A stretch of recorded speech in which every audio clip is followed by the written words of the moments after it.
Okay, so not too long ago, I had released a full story video on Legion Quest, and technically, I forgot to add in the complete storyline of Legion Quest. And really, when it comes to most collections for Legion Quest, they leave out the other X books that were affected by that event. Let me explain. So, when it came to Legion Quest, you basically had Legion go back in time to kill off Magneto. Now, when it came to Magneto, he believed if he was not around, then most likely Charles Xavier would have been able to achieve his lifelong goal. Mutants and humans being able to live together in harmony. The problem was that Legion did not kill off Magneto. He killed off Charles Xavier. And so with the death of Charles in the past, it brought in a brand new timeline. Now, that one singular event did affect all the different X books.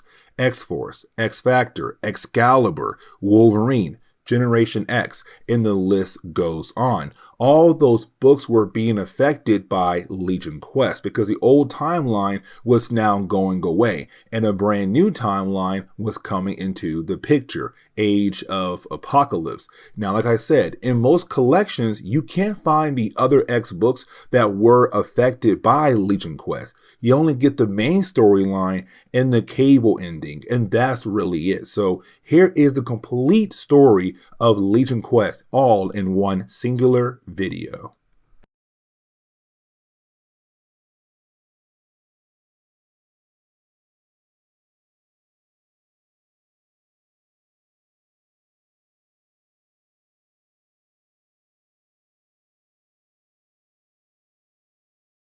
Okay, so it's time for us to go ahead and get back into our coverage over the X-Men. And we do pick up at X Factor issue number 108 and 109. Now, technically, this is the beginning of Legion Quest. Now, here's the thing, because even though we are technically starting our coverage over Legion Quest, there are going to be other storylines that take place in between the different chapters of this huge X-Men event that leads into Age of Apocalypse. Now, as we go through today's video, I'm going to begin to kind of bring in other things that lead into this storyline, which of course leads into Age of Apocalypse as well. Now, this two-part storyline is also picking up where we left off when it came to X-Men Unlimited issue number 4.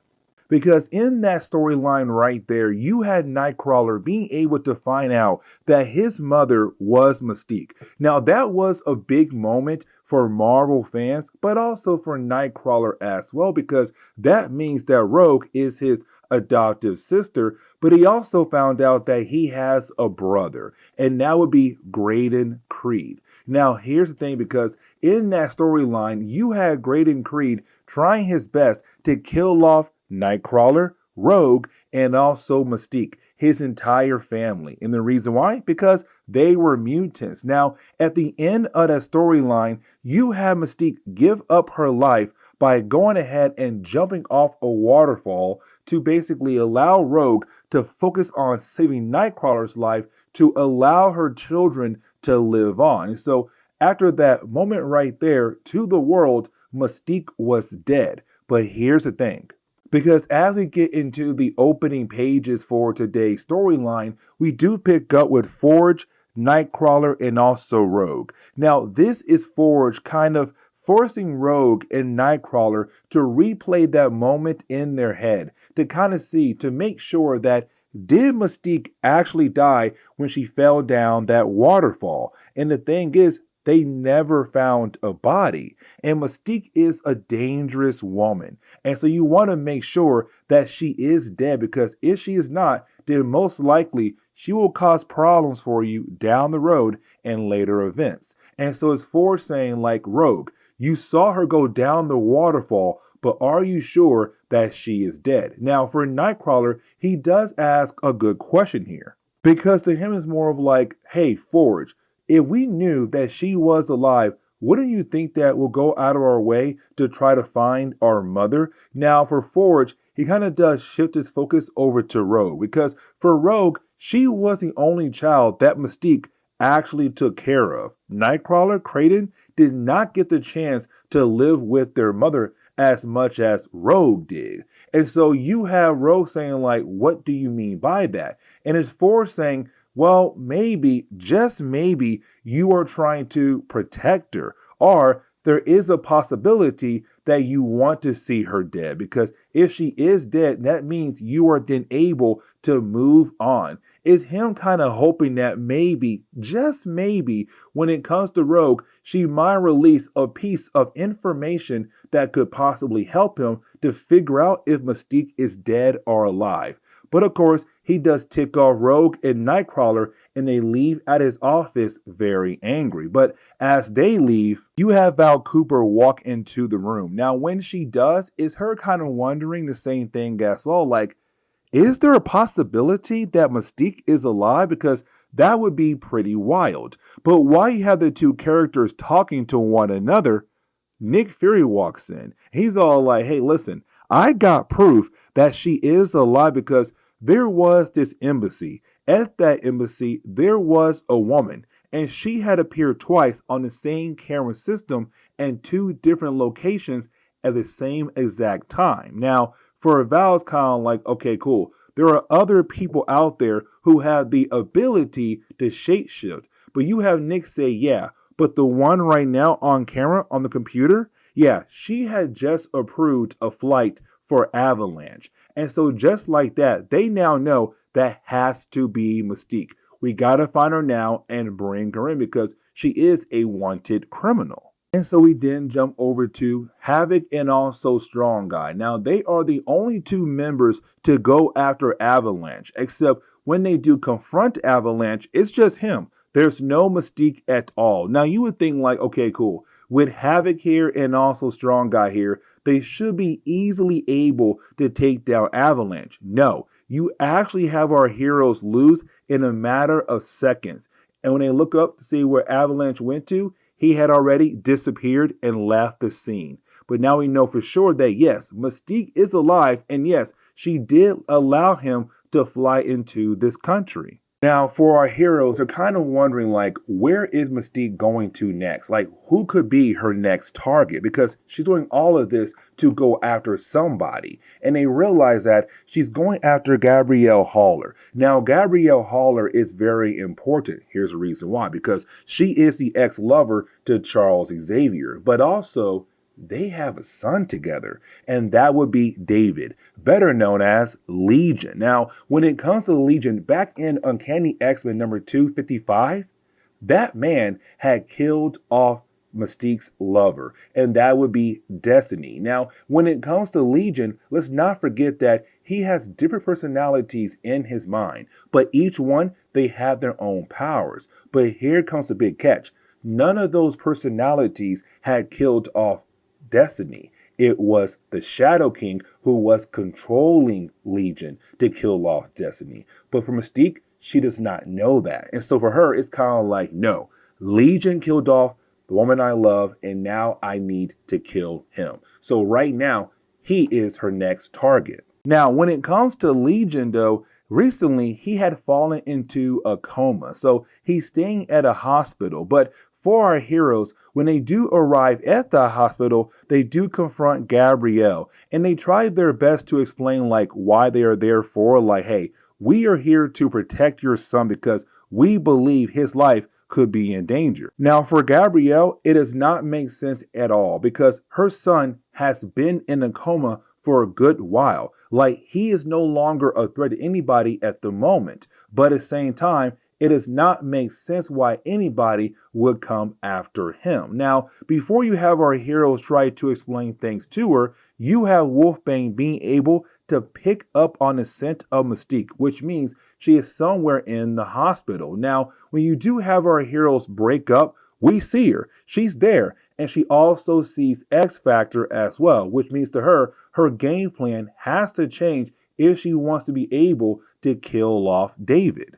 And her plan works out very well because when it comes to Mystique, she pretends to be Gabrielle. And so you have Mystique being Gabrielle walk into the room and pretend to be a mother who's now very concerned for her child, David. But in reality, that's not Gabrielle, it's Mystique. but Forge falls for it and he leaves the room to allow her to have some alone time with her son.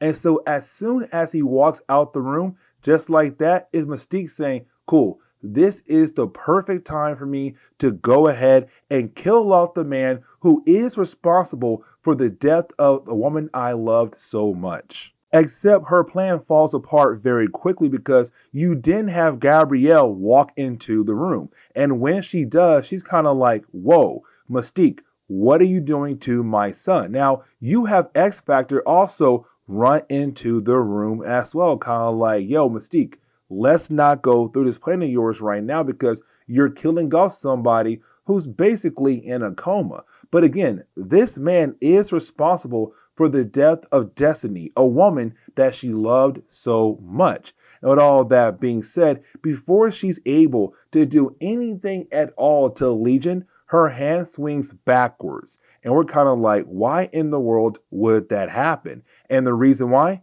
Because Legion has woken up and he says, oh, Mystique, I have been expecting you, smiling while sitting on his hospital bed.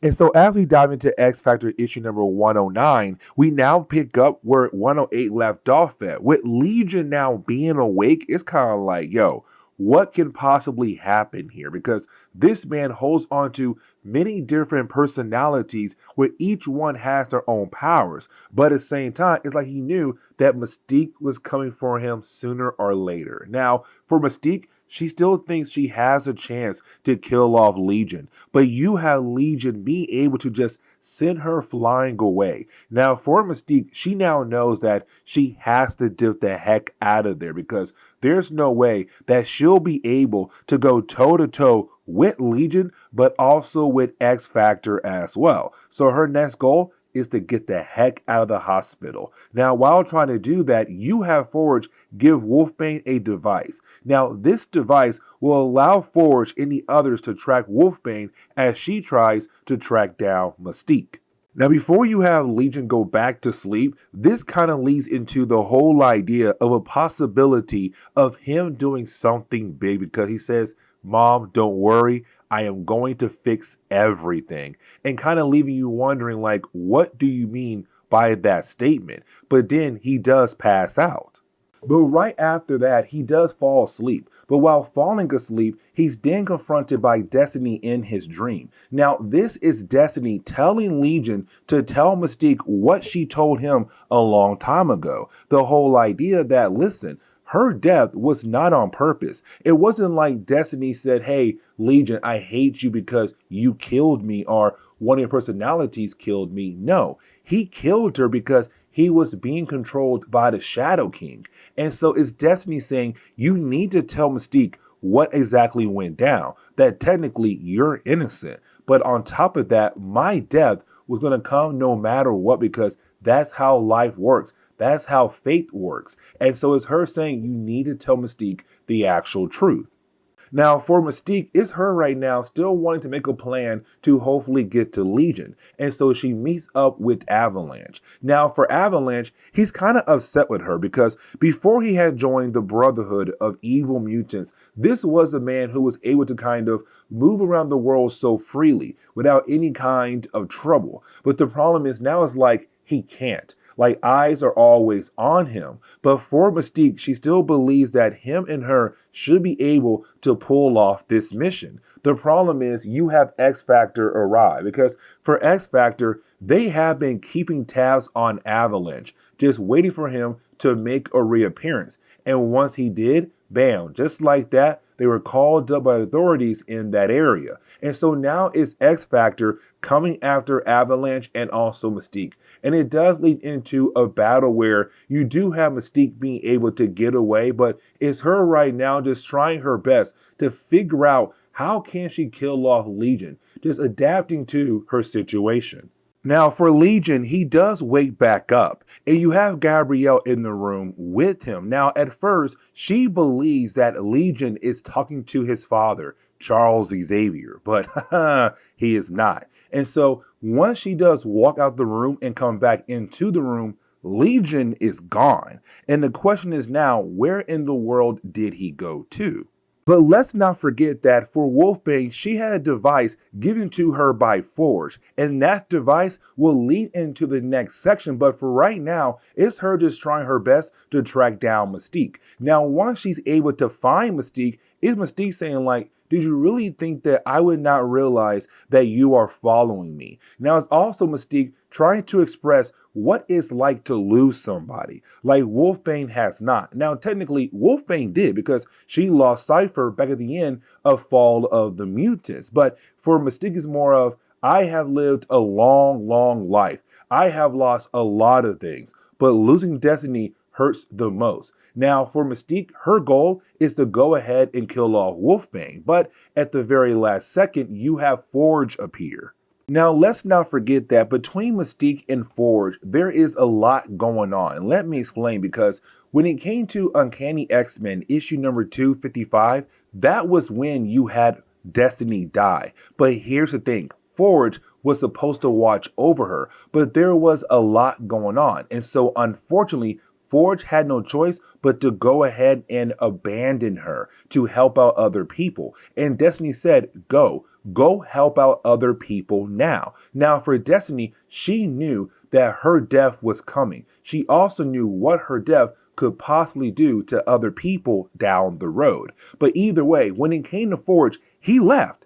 And then Legion killed her. Now, for Legion, he was being controlled by the Shadow King. And so, unfortunately, it was kind of like he had no choice there but to go ahead and kill off Destiny. But on top of that, let's not forget that Mystique had pretended to be insane. Like literally pretending that because she has the ability to shapeshift, because of that, her mind was broken. But in reality, she was just pretending to be insane, to get in Forge's office, to get information that she needed for this job right here. And so it's Forge and Mystique kind of like hating on one another for so many different reasons. Now, while their battle goes on, you then have Legion reappear and being able to stop Forge right in his track to allow Legion and Mystique to have a conversation. And so we see they have their conversation inside his mind. Now, when they do, is Mystique still trying to express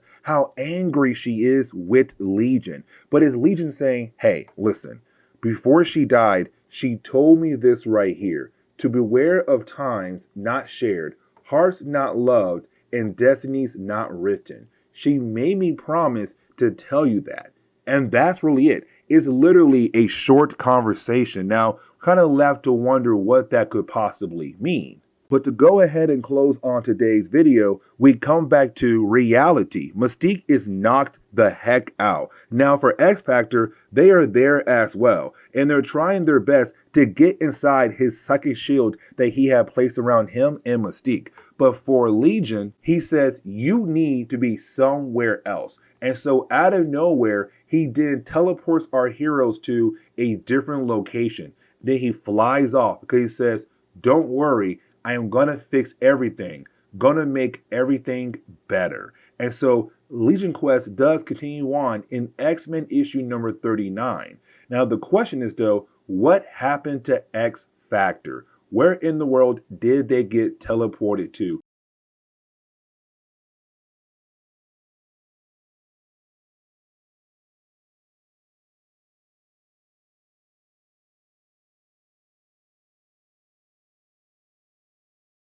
Okay, so we are finally here. Man, we are finally going to dive back into Legion Quest. Now, here's the thing, because we already covered the first chapter of Legion Quest a while ago. It took place over in X Factor. And really, in that chapter, it was really more the idea of Legion just waking up and realize that he has the ability to be able to bring in a better world for both mutants and humans. But to be able to achieve that goal, he has to go back in time to take care of one single moment that he believes that could bring in this new world that's better for both mutants and humans. Now, here's the thing about our coverage over Legion Quest. Because like I said earlier, We already covered the first chapter of Legion Quest over in X Factor, but today's video, we're going to cover part 2 through 5 and not part 6. And here's the reason why, because when it comes to Legion Quest, as we all know, it leads into Age of Apocalypse. But at the very end of every single issue, when it came to all the different X books leading into Age of Apocalypse, they all had ended on the same type of note. And what I mean by that statement is that at the end of every single book, you had your heroes going through something very big and important. But then at the very end of every single issue, you had your heroes, you had your villains just get frozen in time. And the reason why, because the old world was going away and a brand new world was coming into the picture. Age of Apocalypse. And so that is why I kind of want to go ahead and save the final chapter of Legion Quest with the other X books we still have to cover before we dive into Age of Apocalypse. And so now we're able to get into the storyline for today's video. For me, the main chapters of Legion Quest. So of course, it takes place in Uncanny X-Men and also X-Men, the 1991 series. The rest of the X books come later. Now with all that being said, when it comes to the opening pages for Uncanny X-Men number 320, we do pick up with our X-Men right now, trying the best to get the attention of Legion. Now, we pick up with Storm, Jean Grey, Bishop, Iceman, and also Psylocke, 5 different members of the X-Men, all trying to work together to get the attention of Legion. But that right there is a complete problem, because you have Homeboy right now completely ignoring them. Now, we're kind of left to wonder, how in the world did we get to this exact moment? Like, what led into the X-Men having no choice but to kind of fight against Legion to just get his attention? So now we have to jump back a few hours ago. But when we do, we pick up with the X-Men arriving in Israel. Now, when they do arrive, they are then confronted by, well, Gabrielle Haller. Now, Gabrielle is, well, the ex-lover to Charles Xavier, but also the mother to Legion. And of course, as we all know, when it comes to Legion, he is Charles Xavier's son as well. But either way, when it comes to Gabrielle, she had called the X-Men over because she realized that she needed their help. Because for Legion, what he did was, in the middle of Israel, he put up some kind of black dome. And unfortunately, they have not been able to get inside that black dome at all. Not the military or any other kind of forces at all. And so they're kind of hoping our heroes can find a way to get inside. Now, this kind of leads into a few questions about Legion. And honestly, I kind of like this a lot. Because really, you could use this as a way to kind of refresh fans of Legion. Like, hey, here's everything you need to know about this character. Because you do have Storm say, listen, we know about Legion. We know that inside his mind, he has different personalities, but each one has their own set of powers. And so for Storm, she's wondering, which personality are we possibly going up against? And you have Gabrielle say, my son. You see, while he was in that coma, his mind had completely healed. And so with his mind now being completely healed, he is now thinking sane. And on top of that, he's now trying to unlock new powers that were inside of him. And so that right there is pretty scary, because now it seems like he already has access to the other powers of the other personalities in his mind. But now he's also gaining new abilities as well.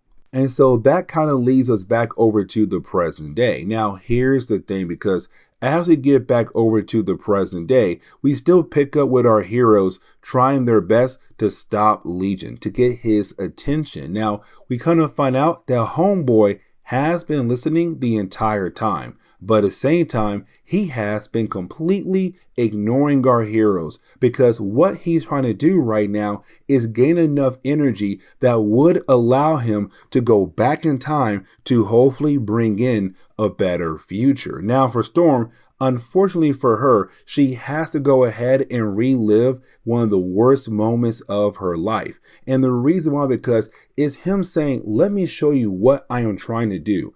Right now, I am trying my best to go back in time to bring in a better future. And so let me go ahead and give you a small example. So he takes Storm back in time to the point where her parents die, but right before her parents die, to allow her the chance to hopefully save her parents. Now, of course, she does fail. But what he's saying that, listen, I now have the ability to go back in time. And so my goal is to go back in time to a special moment. But once you have Storm and also Legion being able to arrive back into the present day, it's now time for Jean Grey to have that conversation with Legion. Now, the conversation leads to him explaining what he's trying to do. And like I said earlier, to bring in a better world for both mutants and humans. But the only way he's able to do that is if Charles Xavier is able to bring his dream to life, where mutants and humans can live together in harmony. And so you have Jean Grey realize that for Legion, he'll go back in time to a moment in time that would allow Charles Xavier to be able to achieve his goals, to bring his dreams to life. And so you have our heroes realize they got to stop Legion.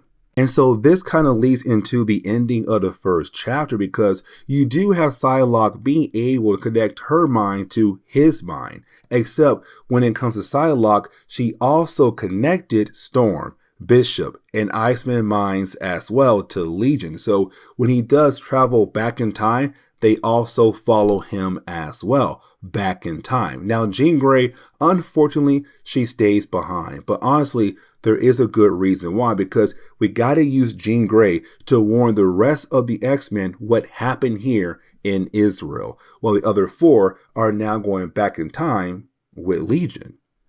But now we have to jump over to Lilandra, and when we do, we have to remember that she's still in charge of the Shi'ar Empire, but it's also her now being confronted by Jaff, and I really hope I pronounced that name correctly. Now, for Jaff, he's the actual guardian of the M'Kraan crystal, but that right there is not really important, because the reason why he's here right now is to warn her what he saw happening across the universe, that basically different parts of the universe is now beginning to disappear, being hit with some kind of wave. And so people, creatures, so on and so on, they are now beginning to disappear. Like they're out of existence completely. And so it kind of shows that thanks to Legion, what he's doing right now is completely bad for the entire universe. And so that leads us into X-Men issue number 40. Now, when it comes to issue number 40, we pick up in the past, and we pick up with, well, Charles Xavier and Magneto. At this point in time in Marvel's timeline, these two characters were working at a clinic. Now, for Charles Xavier, it was this clinic where he had met Gabrielle, the mother of Legion. And so you still have Charles and Magneto still working at this clinic. But while working there, apparently they had a brand new patient, and his brand new patient is better known as John Doe. And so you have Magneto go check in on their new patient. The thing is, their new patient is actually Legion himself. He did travel back in time, but he had forgotten everything about himself. And so right now he's wondering, who in the world is he, and how in the world did he get here at this clinic? But as we go back over to the present day, we do pick up with, well, Archangel and Rogue, really the rest of the X-Men. And the reason why, because they're trying their best to find Jean Grey, because remember, she stayed behind. She was not able to travel with the rest of the X-Men with Legion to go back in time. And so you do have Archangel and also Rogue being able to find, Jean Grey.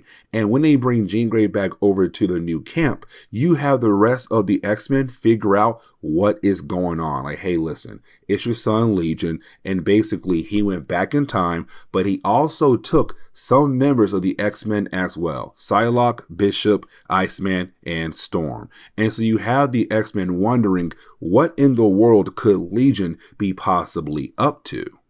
Now, the whole idea of Legion not knowing who he is also applying to the X-Men as well, who have traveled back in time, but a tad bit different. So, for example, we pick up with those X-Men right now who are just hanging out. And they realize that one, they do have powers, and two, they all know one another somehow. But the problem is they have no idea how they know each other.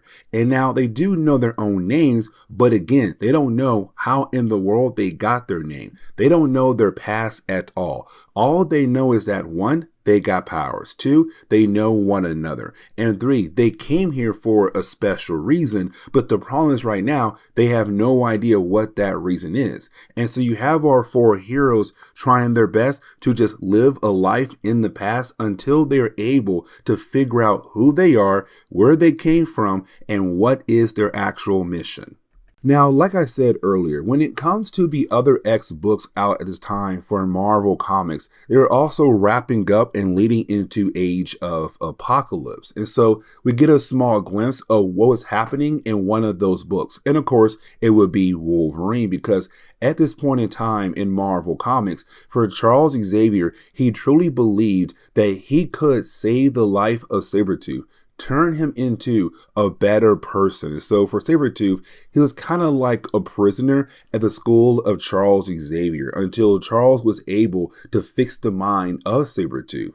The problem is right now, everyone had officially left to go deal with the whole Legion problem. And so for Sabretooth, he believes that he is home alone, but in reality, he is not. Of course, there's somebody watching over him, and that would be Wolverine. And so, unfortunately, we will not see their battle in this storyline.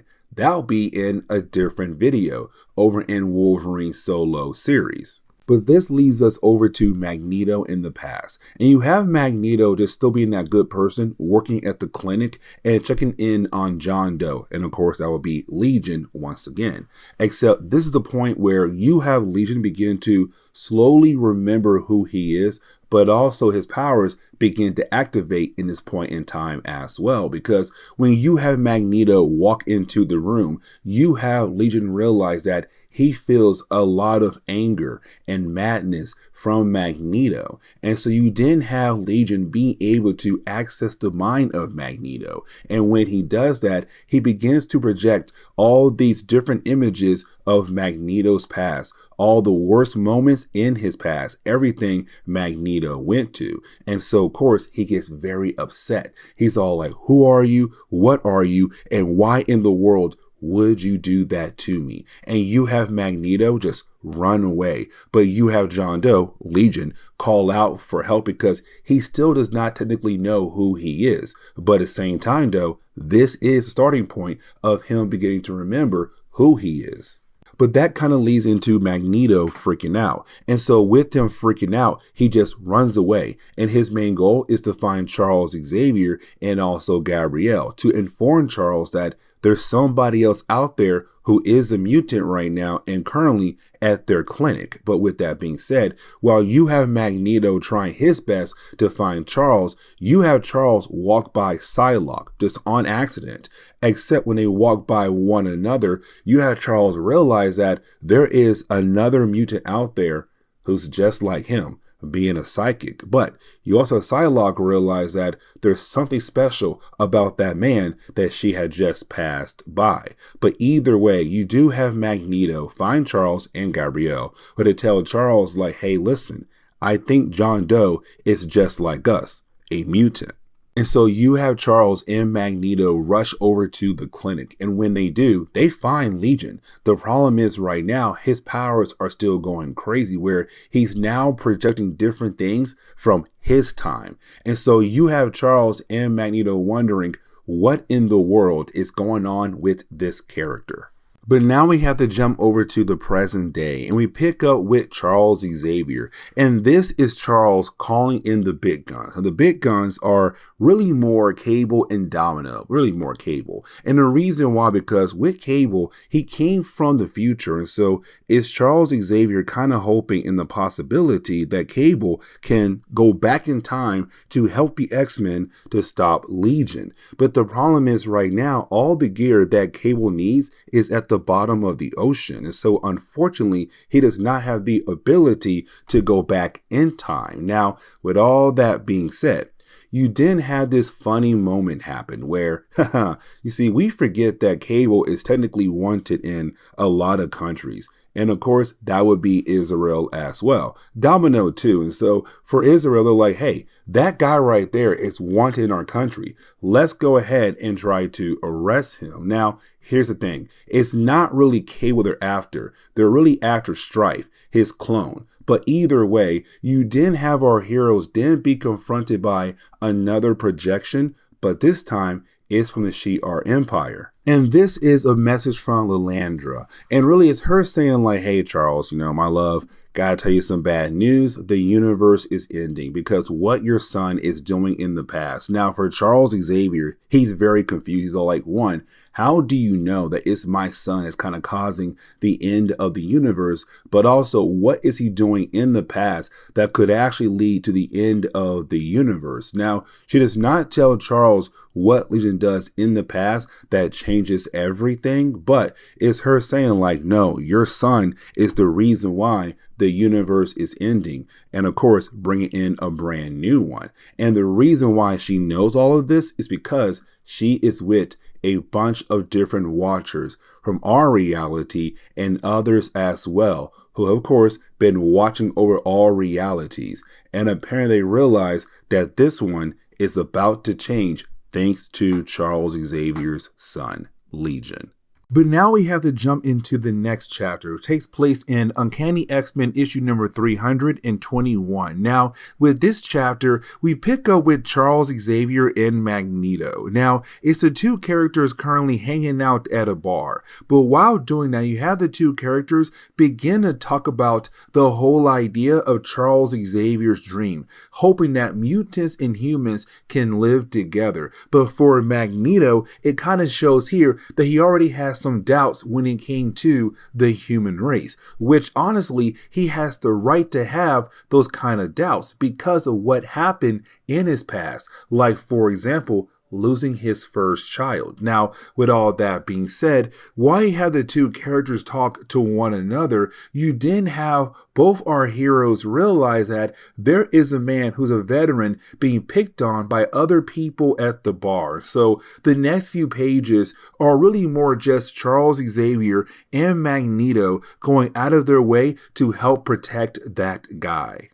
But now we have to jump back over to the present day. And when we do, we pick up with the X-Men currently working with the Shi'ar Empire to create a device that will allow them to send somebody back in time in their astral form to kind of warn the X-Men who are trapped in the past of what Legion is trying to achieve. Now, while you have the X-Men trying to create this device, you do have the different members of the X-Men kind of realize that they are most likely at the very end of their lives. And here's the thing, it hits them all in different types of ways. Like, for example, Cyclops and Jean Grey, they just got married, but now you are talking about the possibility of their entire marriage, the entire work to build up that love for one another just ending in a matter of seconds. Rogue and Gambit, they have been battling the whole idea of if they should be a couple or not. And now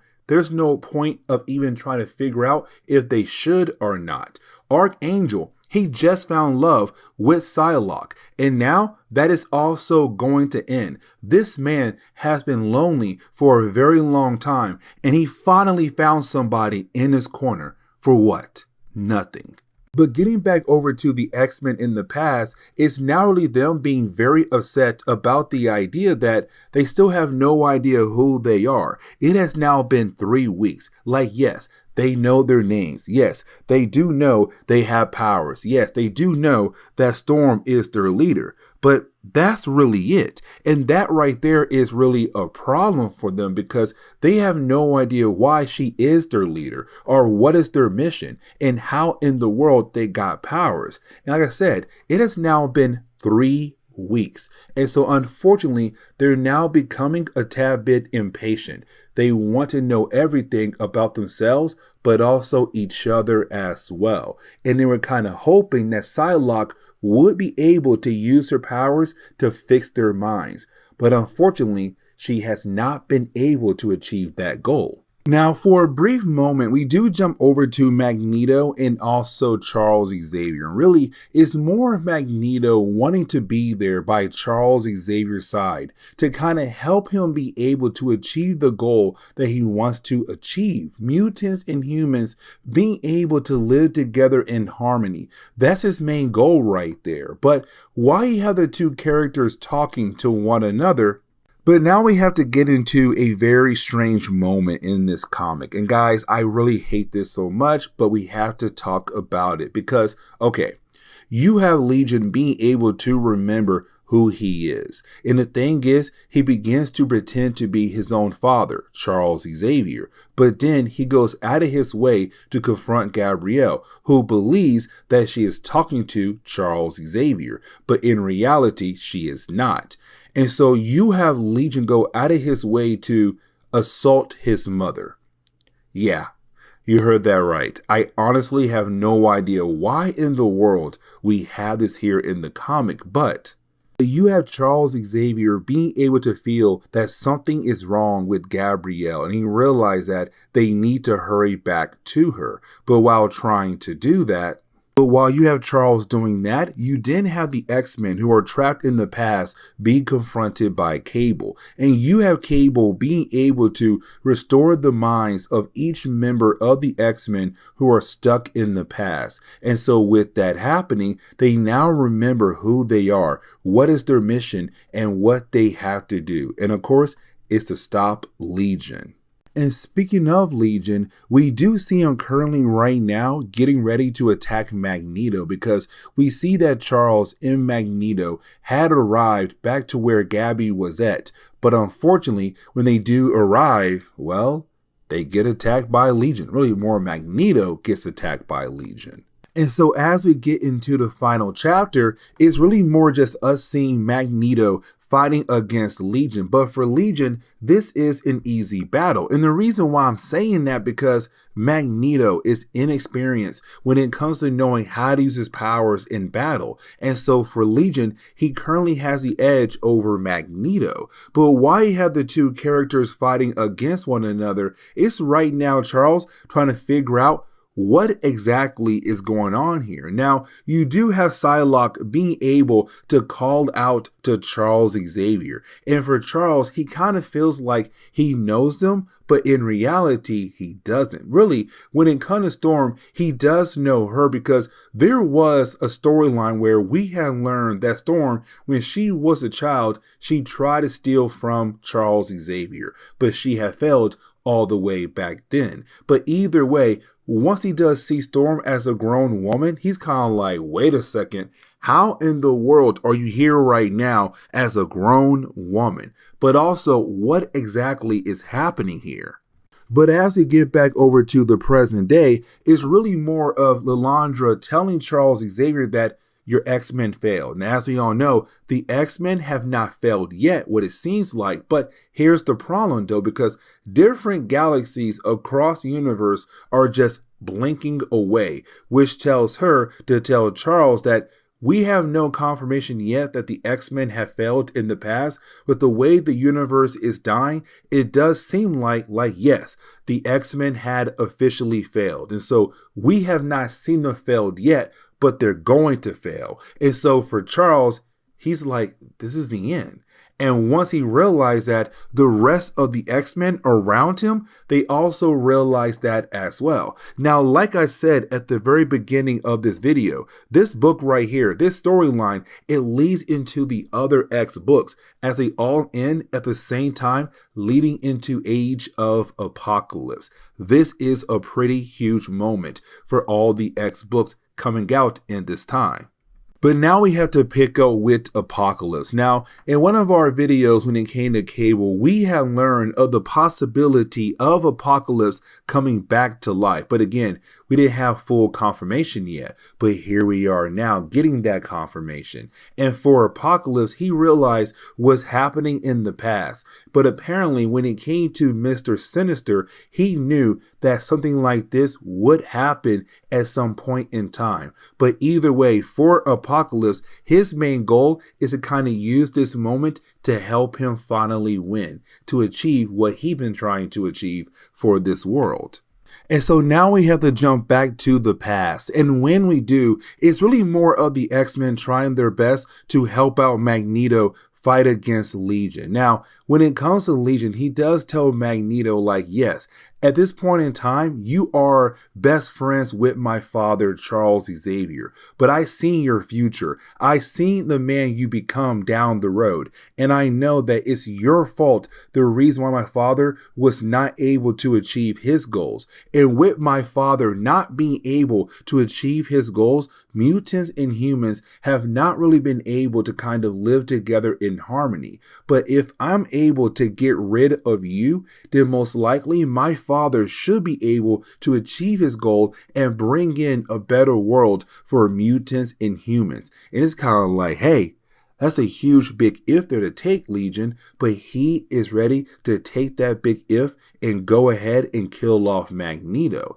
But the problem is, at the very last second, you have Charles Xavier get in the way. And so instead of Magneto dying, you have Legion dying. Sorry, you have Charles Xavier dying. I have no idea why I just said Legion dying, but you have Charles Xavier dying. And when he does die, just like that, the entire universe the X-Men universe is going to change thanks to this one particular moment. And so you have Legion, and most of the X-Men, they get pulled back into most likely the present day or into a brand new world.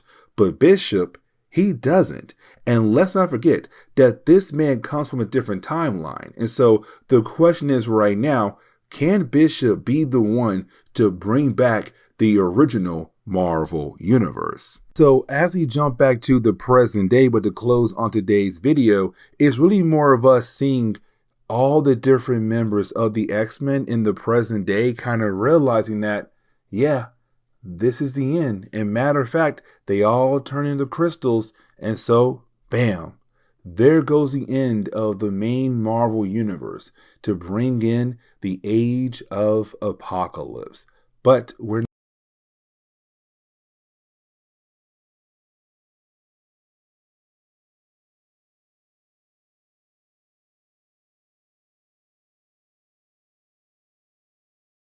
Okay, so it's time for us to go ahead and get back into our coverage over the X-Men. And so, of course, we got to pick up with some good old Excalibur. Now, here's the thing, because in my last video I did when it came to covering Legion Quest, I have mentioned the fact that when it came to all the different X books leading into Age of Apocalypse, they all kind of ended the same type of way. And what I mean is that at the very end of each X book, you had your X team or X hero going through a certain moment, except at the very end of the book, they all were turned to crystals. And the reason why, because, well, their timeline was technically ending and a brand new timeline was coming to life, the Age of Apocalypse timeline. And so for the next few videos we're going to do when it comes to our coverage over the X-Men, we're going to see that right there, where you're going to see each book in on that same type of note where it's like, oh my God, can our heroes pass this certain moment they're going through? But then at the very end, they're frozen in time and completely erased to bring in a new version of themselves from the Age of Apocalypse timeline.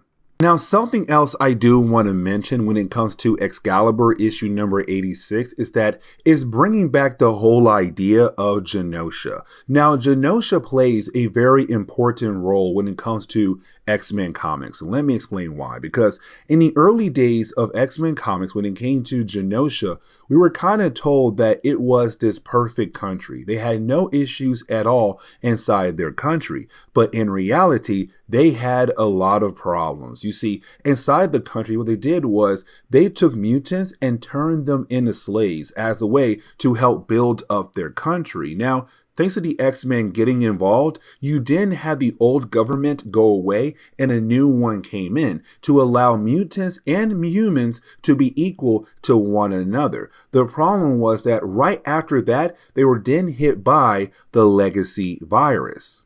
Now, the legacy virus played a major plot line at this point in time in X-Men comics. The legacy virus was brought back in time by Strife as a way to attack the mutant race by killing them off one by one, left and right, across the entire world. The problem is now the legacy virus has supposedly evolved, and now it's going after humans as well. Now, by this point in Marvel's timeline, it's only one human who has been affected by the legacy virus, and that would be Moira Taggart. Now, for me personally, I kind of feel like this was Marvel back then in the 1990s trying to tell us like, hey, guys, what if Moira Taggart is a mutant and not just a human? But hey, that's just me. But either way, when it came to Genosha, the legacy virus hit that country pretty hard. A lot of mutants died, but that took place over in X Factor Comics. So we have not seen Genosha in a very long time. We have no idea how they are since that moment where the legacy virus hit them pretty hard. But this video, we're going to learn things got even worse in that country. But before we are able to properly pick up what's happening in Genosha, we have to jump over to a different country, and that would be Thailand. Now, really, we're going to pick up in a small area in that country called, and guys, I am going to mispronounce the name, Rastafan. Now, Rastafan was an old airstrip slash base that was used by the CIA in the Vietnam War. But of course, by this point, they had abandoned the place. But the problem is, after they had left, you had different terrorist groups being able to work out of that old base. The problem is that that old base was a tad bit too close to Great Britain. So they had a big problem with the whole idea of a terrorist group working out of that base. And so they had sent in a character known as Peter Wisdom, a mutant, to go ahead and kill off every single person who was a terrorist working inside that base. And so for Peter, it was one of the worst jobs he ever did because he was now wishing that he had quit a long time ago because he had killed so many people inside that one place.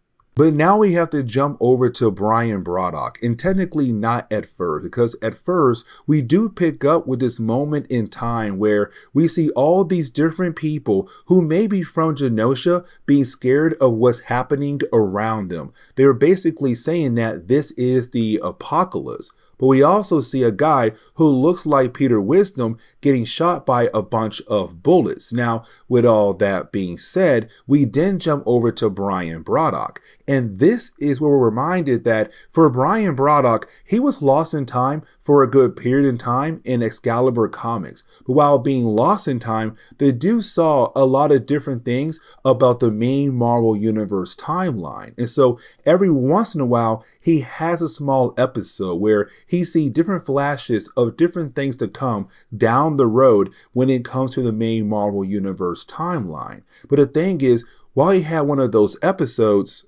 he was working on the hovercraft that belonged to Moira Taggart. Now, for Moira Taggart, she hates the idea that her hovercraft was even touched by Brian Braddock. Like, yes, Excalibur has the right to use it, but to her, she loved the way her hovercraft looked. And now she hates the idea of how it looks right now. Like, the man gave it a whole bunch of different upgrades to supposedly help Excalibur out in the field. Now, with all that being said, you did have Kitty Pryde say, hey, listen, we need all hands on deck right now up in the observation room. And the only reason why she said that because she realized that there was some aircraft that's flying around Muir Island over and over and over again. And so because of that, she's kind of like, hey, listen, I find this a tad bit sketchy, but then you have that aircraft being able to communicate with Kitty Pryde, asking, hey, can we land on Muir Island? Because we came here for a very good reason. And so this kind of leads into a callback to the early days of Excalibur, because in the old days, there was this intelligence group known as WHO, and it stands for Weird Happening Organization. They would go around the world to investigate weird things happening across the world, but especially in Great Britain. But by this point in Marvel's timeline, the entire group is completely gone. But the thing was, they had been replaced by a brand new organization, and that would be Black Air. Now, we do pick up with 3 agents, Michelle, Threadgold, and also Pete Wisdom. Now, apparently, they came here for a special reason. And the reason why, because what's happening over in Genosha. Now, like I said earlier, when it comes to Genosha, they had gone through a lot in a very short period of time. But the last time we saw them, a bunch of mutants were dying by the hands of the legacy virus. And the thing is, to kind of find out, things have gotten worse. The entire economy had basically crashed. And so now you have mutants and humans fighting against each other all over the country. Now, at first, the mutants, they had the advantage. And the reason why? Because they have powers. Humans don't. But then out of nowhere, humans were able to get a special type of bullets to use on mutants. And so right now, the humans have the advantage over the mutant race. And that right there is a huge problem. So for Black Air, what they want to do is send Excalibur into Genosha to kind of stop both sides from fighting against one another, but to also learn more about this special type of bullet. Now, while you have the entire conversation going on, we get the idea that Pete Wisdom does not like Excalibur at all, but especially Brian Braddock. Now, unfortunately, we do not learn why this man has so much hatred for Brian in this video, but after Age of Apocalypse, we're going to learn a whole lot more about Brian Braddock's family, especially his father. But now we have to jump over to Douglock and also Rory Campbell. Now remember, when it comes to Douglock, he is a phalanx. Now he was only created off the dead cells of 2 different characters, Doug Ramsey and also Warlock. Now, Doug Ramsey died back in Fall of the Mutants, and for Warlock, he also died but in a different storyline, better known as the Extinction Agenda. Now, with all that being said, when it came to the Phalanx, they were able to create Douglock out of those 2 characters' dead cells. The problem was he was still technically a mutant in some ways, and so he was able to break away from the rest of the Phalanx. He's still a robot that's trying his best to learn everything about the world, especially human feelings. Now, I want to focus more on Rory Campbell here, because remember, we had saw in an earlier storyline that there's a huge possibility that Rory Campbell might turn into a character known as Ahab. Now remember, Ahab is an evil character from a different timeline, better known as the Days of Future Past timeline, where Rachel Summers comes from, and he saw his future self. And so his main goal is to make sure that he does not turn into that character at all. But let's jump over to Nightcrawler, because like I said earlier, when it comes to the legacy virus, there's only one person right now technically affected by the virus who's a human, and that would be Mortimer Taggart. And so for Nightcrawler, he was able to figure out who that person could be, because he said, listen, I only know 2 humans right now that have been working on the legacy virus. That's Mortimer Taggart and also Rory Campbell. And so for Nightcrawler, he said, it's you. It has to be you, the one human who have been affected by the legacy virus. And so Mortimer Taggart, she hates the idea of admitting the truth, but at the same time, she now knows that other people are going to figure out that she has now been affected by the legacy virus. But she tells Nightcrawler, just leave and go help out Genosha, please. And this kind of leads into the ending of today's storyline, because with this story that Warren Ellis was working on, it did get interrupted with the whole idea of Age of Apocalypse. You see what I mean here in a moment, but you do have our heroes head over to Genosha. Now, when they do arrive there, they realize that it's a pretty bad state right now for Genosha. You have all these different mutants out there trying their best to survive, humans as well. Buildings are destroyed. It looks completely horrible. But things get even worse, because for our heroes, as they're flying over Genosha and getting a good look of the country, they are then hit by some missiles. And so unfortunately, they're now about to crash into Genosha. But like I said earlier, when it came to Legion Quest, at this point in time in Marvel Comics, by the end of that storyline, you had all the different X books in on the same type of note, where you had our X heroes, our X characters be frozen in time and then completely erased because a new world was coming into picture, the Age of Apocalypse. So for our heroes, they're now crashing towards Genosha, but at the very last second, they are completely frozen in time.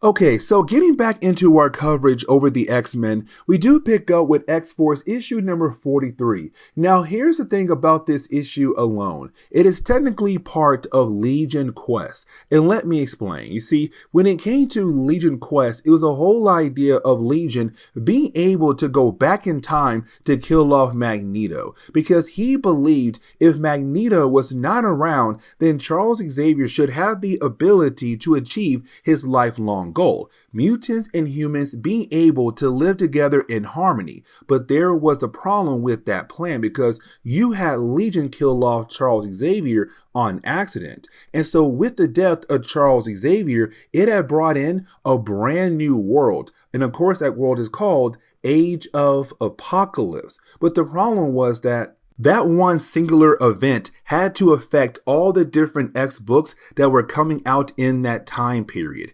Excalibur, X-Factor, X-Force, Wolverine, Cable, and the list goes on. But the thing was, every single X book had to end the same type of way, where you had our heroes going through some type of situation, but then at the very end of that situation, at the very end of the book, you had our heroes get frozen. And the reason why, because the old timeline was being erased. A brand new timeline was coming into the picture. The Age of Apocalypse timeline was being brought into the picture now. And so at the end of every single book, you had our heroes just being frozen in time, like this one right here. Now, there was one more problem that came up when it came to the whole idea of all the X books ending at the same exact time, because in some of the X books, you had some of the writers begin the whole idea of giving you a brand new storyline. But the problem was that you'll get one chapter, and then out of nowhere, your book had to stop for 4 to 5 months. And the reason why? Because again, Age of Apocalypse had to happen first. Once that storyline was done, then your X books were able to resume where they had left off at. The same thing goes for X-Force. This issue alone gives us a brand new storyline, but then at the very end, whoop, we gotta stop because we gotta jump over to Age of Apocalypse, and then we'll come back 4 or 5 months later.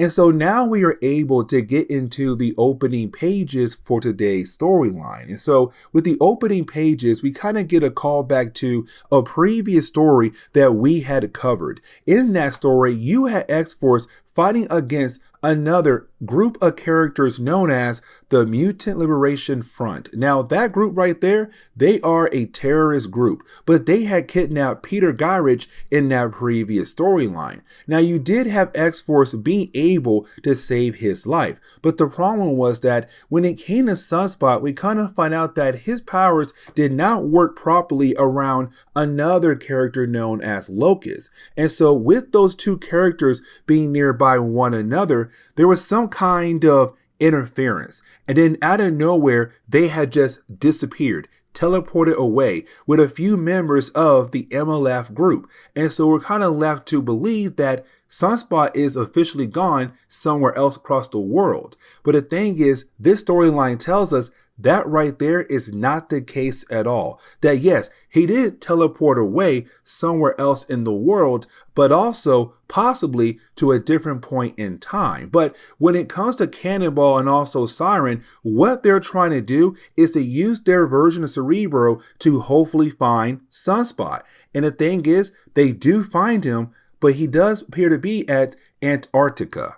But now we have to jump over to Boom Boom. Now for Boom Boom, her storyline in this issue is really more of her trying to help out a young girl get off the streets, because you have Boom Boom walking around the area, and while doing that, she sees a lot of street workers, but one of them looks like she's 17 years old, underage, but unfortunately she's out in the streets. Now you do have somebody else there who's trying their best to get the girl off the streets, to get her some kind of help, but the girl's afraid of her pimp finding out about her disappearing. And so you have the girl say no to their help. And so for Boom Boom, she's kind of like, hey, I hate the idea of seeing her out there on the streets. Let me go ahead and try my best to help convince her to get off the streets and get some help. And really, that is a great storyline for me, seeing Boom Boom going out of her way to help out other people. But we then jump over to Richter and also Shatterstar. Now, those two characters, they're in the club just partying on, really more Richter. For Shatterstar, he's having a hard time understanding what to do exactly in the club. Like, he's kind of like, why do y'all come here to just dance and party for? Like, what is the actual purpose of this club? Now, you do have a young girl walk up on him, trying her best to get his attention and dance with him. But unfortunately, he freaks out because this is his first experience with a woman in this type of situation. And so he freaks out and runs away. And so for Richter, he realized, oh, okay, there's something going on with Shatterstar. Let me go ahead and be that friend to figure out what in the world is going on here. But now we have to jump back over to X-Force. Now, when we do, it's really more Cannonball and also Siren calling up Cable and also Domino. Now, this is the point where I can say, like, yes, it's part of Legion Quest, because in the main storyline for this big, huge event, you had Cable and Domino with the X-Men trying their best to get in contact with the X-Men who are trapped in the past with Legion. And so when you have Cannonball and Siren call up Cable and Domino, they say, hey, Cable, we need your help. We found Sunspot. But Cable said, dude, listen, I would love the idea to help out and get Sunspot back home. But the problem is right now, I can't do that, because right now I'm trying my best to save the entire world, or really all time across the entire universe. And so you have Cannonball realize, okay, you know what? You got some big things going on. We can handle this on our own. But then out of nowhere, there's a huge bright light. And that bright light is because of Locust. But here's the thing, because Locust, like Sunspot, been gone for a while. And matter of fact, it's X-Force telling her, like, you and him been gone for 6 months. Now for Locust, it was a whole lot longer, because apparently her and Sunspot, they were lost in time. But also it's her saying, like, hey, listen, we gotta find Sunspot and we gotta stop him now. Now you do have X-Force tell her, like, hey, we already have his location. And so for Locust, that is great. They have to leave now. But before they're able to go stop Sunspot, they gotta make a few more stops on the way.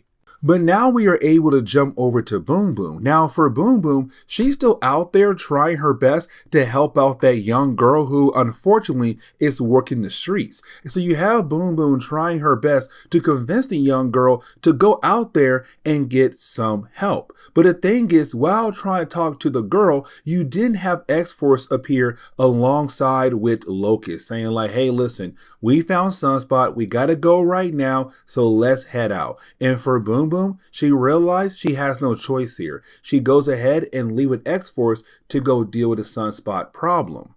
Now, when we jump over to Richter and Shatterstar, it's really more of the book kind of reminding us that for Shatterstar, he's not from this world. He's from Mojoverse. So the whole idea of being able to get close to a woman like that is a whole new thing for Richter. Sorry, not Richter, for Shatterstar. So he has no idea how to truly feel or what to do when it comes to being with a woman like that in the middle of the club. And you have Richter trying his best to be there for Shatterstar, but you didn't have X-Force and Locust arrive as well to say, hey guys, listen, we found Sunspot and we gotta go now. And so for Richter and Shatterstar, this conversation gotta be put on hold for the time being. But now we have to jump over to the Mutant Liberation Front. And when we do, it's really more of us seeing them right now trying their best to get away from somebody who is attacking them. Now, before we do learn who is attacking them,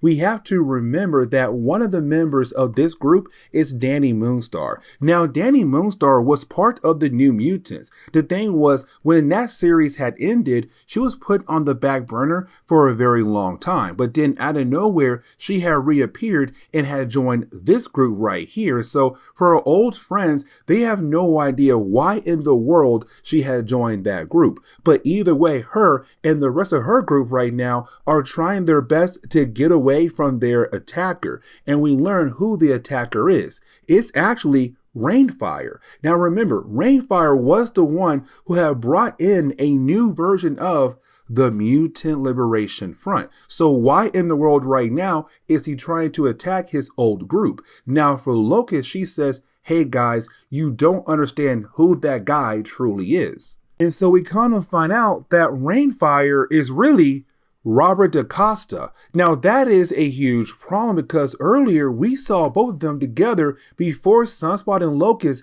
had disappeared. So how in the world right now we have Rainfire saying that he is Robert DaCosta? Now, like I said earlier, this issue is part of the whole idea of Legion Quest. So unfortunately, the book ends on the same note as the other books did around this time, where you had our heroes and also Rainfire here get frozen in time. And the reason why, because this timeline is now being removed and a brand new timeline is coming into the picture. And this is where we're going to end today's comic book video. So please leave me a like down below and subscribe. But guys, see y'all next time. Later.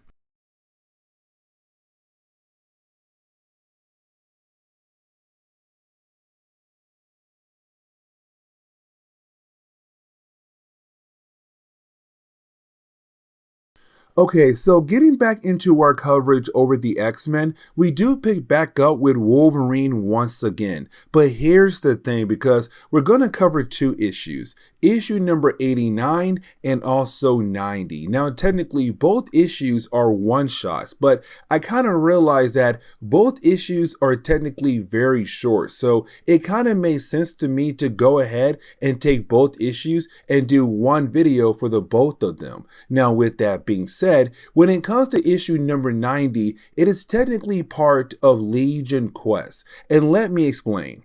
So as we all know, when it comes to Legion Quest, it's the whole idea of Legion going back in time to try to kill off Magneto. And the reason why, because he believed if Magneto was not around Charles Xavier, Charles would be able to achieve his lifelong goal where mutants and humans are able to live together in harmony. The problem is that when it came to Legion, when he tried to kill off Magneto, he had killed off Charles Xavier instead. And so with the death of Charles Xavier, it had brought in a brand new timeline. And of course, that timeline is Age of Apocalypse.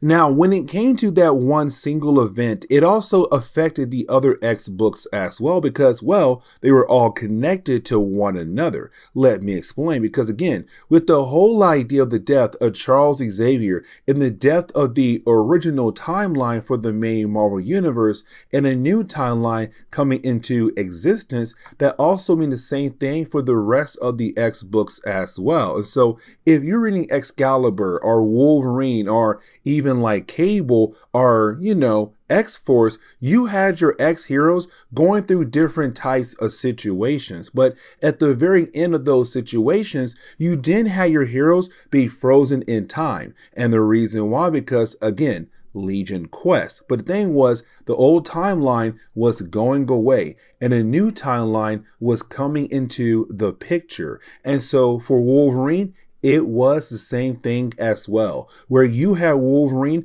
fighting against Sabretooth. Now that fight takes place in the second chapter of this video. The first chapter is really more about Wolverine fighting against his old master. Now this is pretty huge because we have not officially talked about Wolverine's old master. And I kind of feel bad about this because when it came to our X-Men coverage, we had started with the Mutant Massacre and worked our way forward from that point right there. But the whole idea of Wolverine's master took place before that storyline right there. So we can kind of officially dive into the whole idea of who is Wolverine's master, Ogon. Now, before we dive into the origin of that character, I do want to say that this is Wolverine finally coming back home. And let me explain.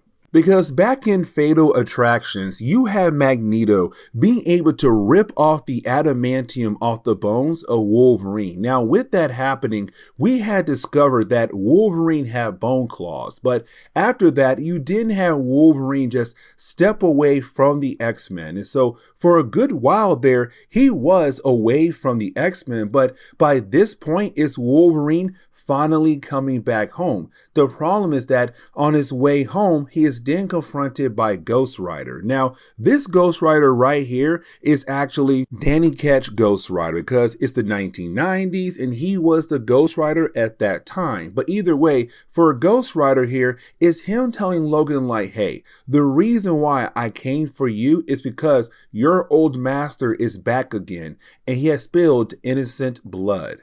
Now, by this point in our coverage over the X-Men, we have not learned everything about Ogon just yet. It will be later on when we do learn more about the actual character, but by this point we do know that for Wolverine, he had this mentor, Ogon. And when it came to Ogon, he was able to teach Wolverine how to manage the two sides in his mind, the human side and his animal side. And so with Ogon being able to teach Wolverine that, for Wolverine, he looked at Ogon more than a friend. He looked at Ogon as a father figure. And so you have the two characters being able to bond with one another. But then there was a day where you had Wolverine be very horrified by Ogon. And here's the reason why. Because Ogon had found a way to cheat death. And that right there is really important because it was the whole idea that Ogon began to use dark magic as a way to cheat death. You see, what he did was he had created this psychic form of himself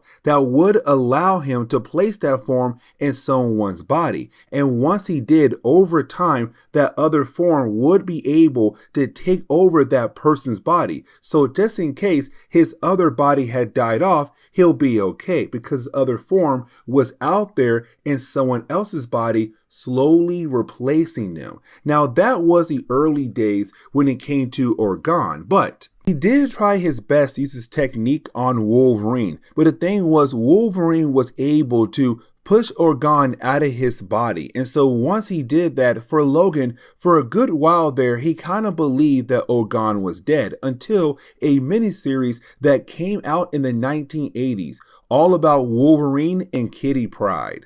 Because in that storyline, you had Ogon return when you had Wolverine trying his best to train Kitty Pryde. And the thing was, it was Ogon trying his best to take over the body of Kitty Pryde by using the same technique he tried on Wolverine. Now, at first, it did seem like he was able to take over the body of Kitty Pryde, but you didn't have Kitty Pryde being able to push Ogon out of her body. And the only reason why, because Logan had trained her, which honestly is a great thing. Now, when it came to Ogon in that storyline, he still tried his best to kill off Kitty Pryde, but you had Wolverine being able to, well, kill off Ogon. And so we were left to believe that Ogon was officially dead in that storyline. But also you had Wolverine go out of his way to break the mask that Ogon always wore, this demon mask. And the demon mask does play a very important role in the first chapter of this video. Because when you do have Wolverine and also Ghost Rider arrive at the museum, they find a bunch of dead bodies all over the place. Now for Wolverine, that's the first red flag right there. why in the world the alarm has not gone off yet with the whole idea of all these different dead bodies. Now, for Wolverine and Ghost Rider, when they walk into the place, they find Ogon's mask and also his sword as well. Now, the mask, again, is very important because the last time Wolverine saw it, he broke the mask, but apparently it's here again right now in front of him. Now, for our two heroes, they do hear a sound coming from a different part of the museum. So you do have our heroes go check it out, except when they get there, they don't find anything. But then they hear another noise. And of course, that noise came from the first place they were at.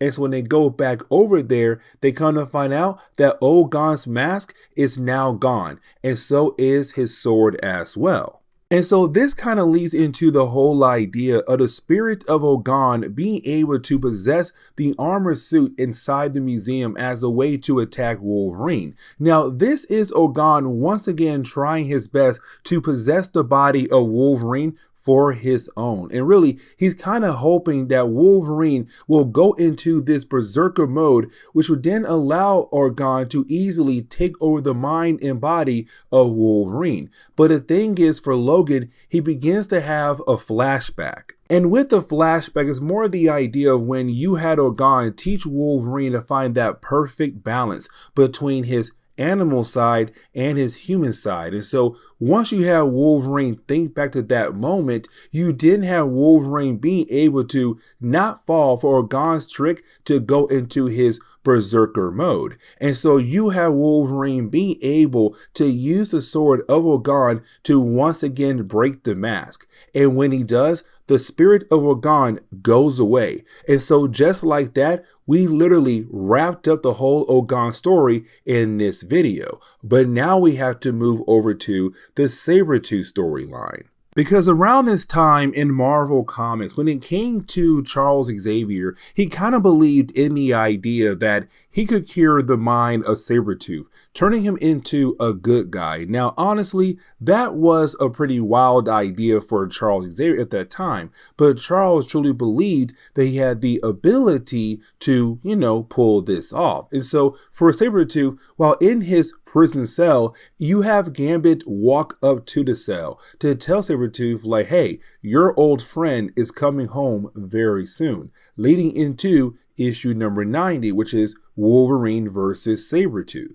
And so as we dive into issue number 90, it's really more of us picking up with Wolverine finally coming back home to the mansion. Now, when he does arrive back home to the mansion, the first person he goes to see is, Sabretooth. Now, for Sabretooth, his main goal is to trick Wolverine into fighting. And so you have Sabretooth trying his best to charge at Wolverine. But again, Sabretooth is inside a cell. And so when he tries to escape his cell and try to attack Wolverine, the cell defenses go up and prevents him from being able to escape.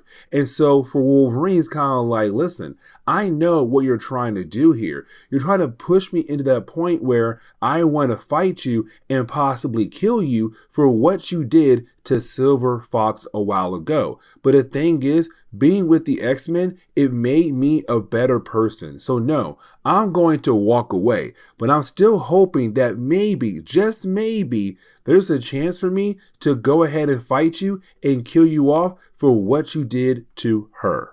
And so for Wolverine, his main goal now is to have a quiet night. And so you have Wolverine just go back upstairs. Now, while upstairs, he begins to watch a news report about a guy known as Dorfman. Now, we had actually talked about this character a long time ago when it came to our coverage over Wolverine. You see, Dorfman was the guy who was working at the zoo, who was going out of his way to torture different animals at the zoo. And you had Wolverine being able to stop him. Well, apparently he had kidnapped somebody and tried to keep that person inside his apartment. And so the police had to run in there and pull the man out. Now, while trying to do that, one of their own got killed by Dorfman.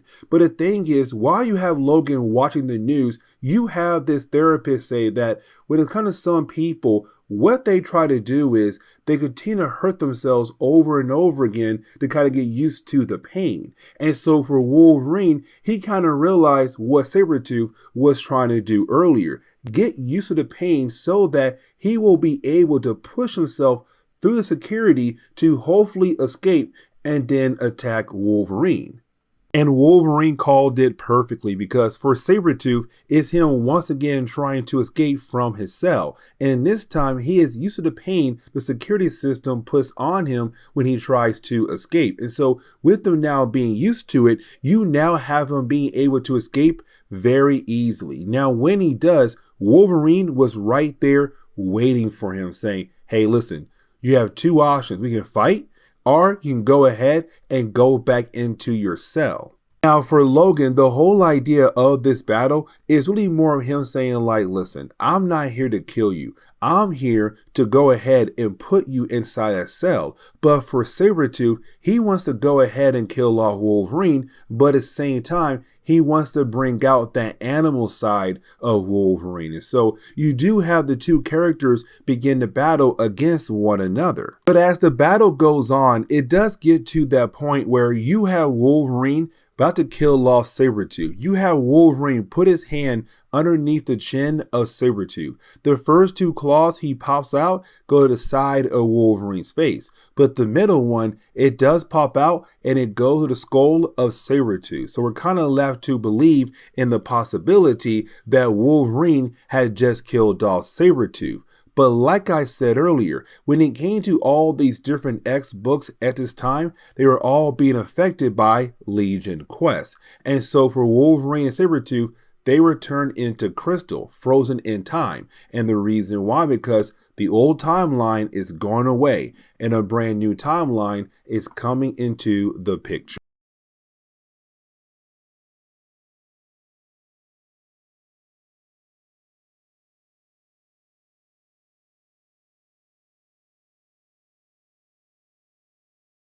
Okay, so it's time for us to go ahead and get back into our coverage over the X-Men. And so with that being said, we're going to pick up with X Factor issue number 110 and 111. Now, this is a two-part story arc that's also being affected by, once again, Legion quests. And let me explain.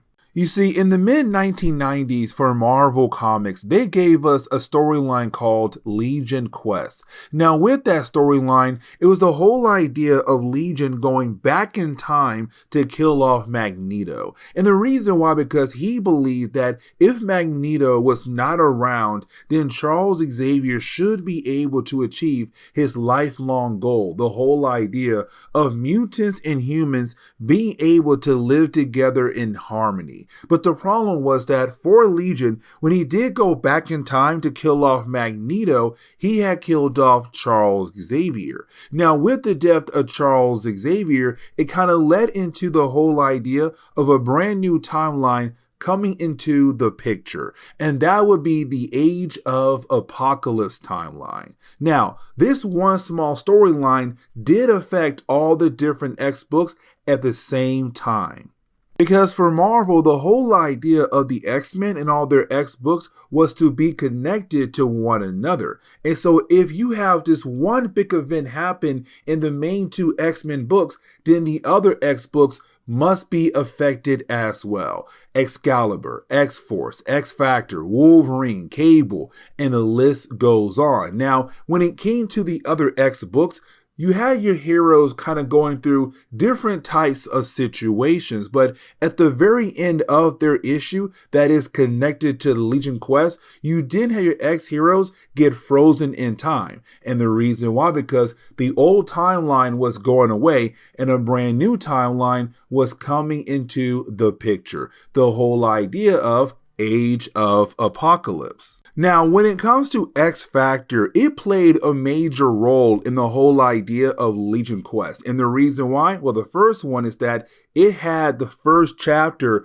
of Legion Quest that then led into the other chapters that took place over in the other two main X-Men books. But when it came to X Factor, it was the whole idea of Mystique as well. Let me explain. So when it came to Mystique, she hated Legion. And the reason why, because in an earlier storyline, you had Legion kill off Destiny. Now, when it comes to Destiny, she was the woman that Mystique was madly in love with. So with her death for Mystique, she had to get revenge against Legion. And she tried to when he was in a coma. But the problem was that he woke up. And the thing is, for Legion, the dude has all these different types of abilities. Now, at this point, he realized what he had to do to bring in a better future. So once he was able to stop Mystique, you didn't have Legion say, you know what, X Factor, I'm going my way to teleport you away somewhere else across the world. And so we were kind of left to wonder, where in the world did X Factor go to after being teleported away by Legion? Except as we get into the opening page for today's storyline, we don't pick up with X Factor. Matter of fact, we pick up on a different planet. And we pick up with a woman who's trying her best to find a certain person. Now, the person she's currently interrogating, they tell her, like, the person looking for her right now, he went over to Earth. And so for her, she has to go back home. But we're kind of left to wonder in the possibility, who is this character who's apparently looking for somebody who's now traveling over to Earth? And so now we are able to finally go to Earth, and we do pick up with X Factor. Now we do learn for X Factor that they were apparently teleported to the other side of the world, but they were teleported over to Madripoor. Now, when they do arrive, they land right on top of a random spaceship. And so for our heroes, they're kind of like, okay, where in the world are we? One, and two, how in the world did we land right on top of a spaceship? Now, you do have Forge tell the rest of the team where they're at. Like, hey, we're in Madripoor right now, but either way, let's get off the spaceship before something happens.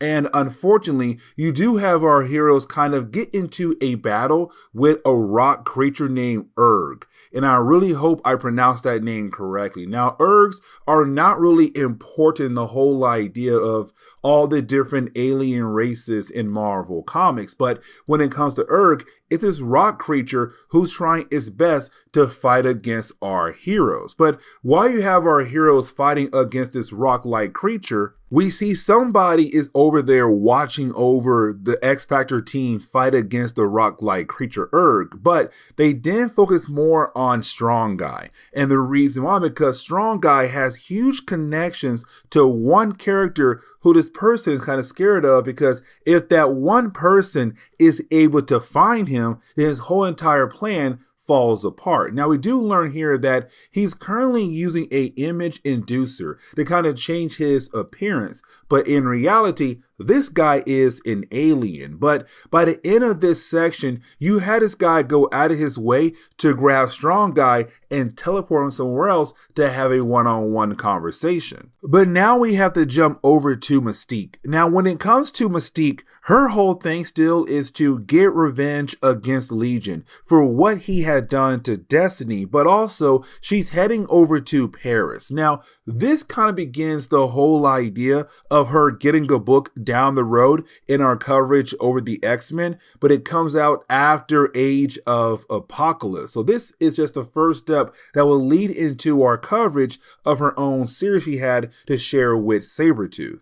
But getting back over to the rest of X Factor, they're still going out of their way to fight against this rock-like creature. And yes, they're struggling, but Strong Guy is not there to help them, because Strong Guy right now is still being interrogated by some random alien whose name is Jordnik. Now, when it comes to Jordnik, he's on the run. And the reason why, because he stole from one person, and that would be Lila Cheney. Now, we have talked a lot about this character in our coverage over the X-Men. She is a very powerful teleporter who has the ability to teleport across the entire universe. Now, she appeared in the early parts of our coverage over the X-Men when she was dating Cannonball, part of the New Mutants. At this point, though, she's just all over the universe. But apparently, she's very upset with Jornik. And the reason why, because he has stole from her.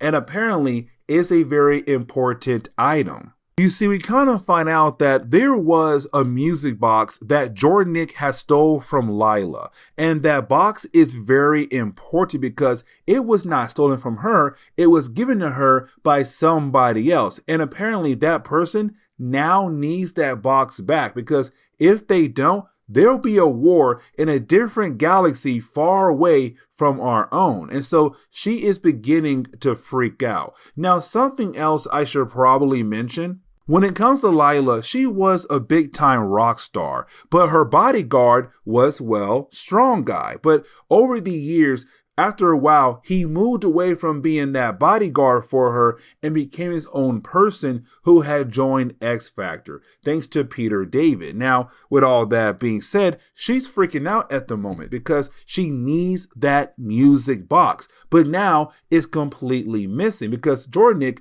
just gave it away. Now, the rest of the first chapter is really more of Lila going out of her way to take care of a certain problem, the rock-like creature. And let me explain why, because we do learn the rock-like creature came from an egg that she had stolen a while ago from a different planet. And so you have her being able to teleport over to where the battle was at, grab the creature, and take it back home. And so the day is saved there. But let's not forget about that music box that apparently is really important right now because it could be used to prevent a war happening in a different galaxy. And matter of fact, you have those aliens appear on Earth, and they came there to talk to Lila about the whole idea of where is that box that you were supposed to keep a hold of.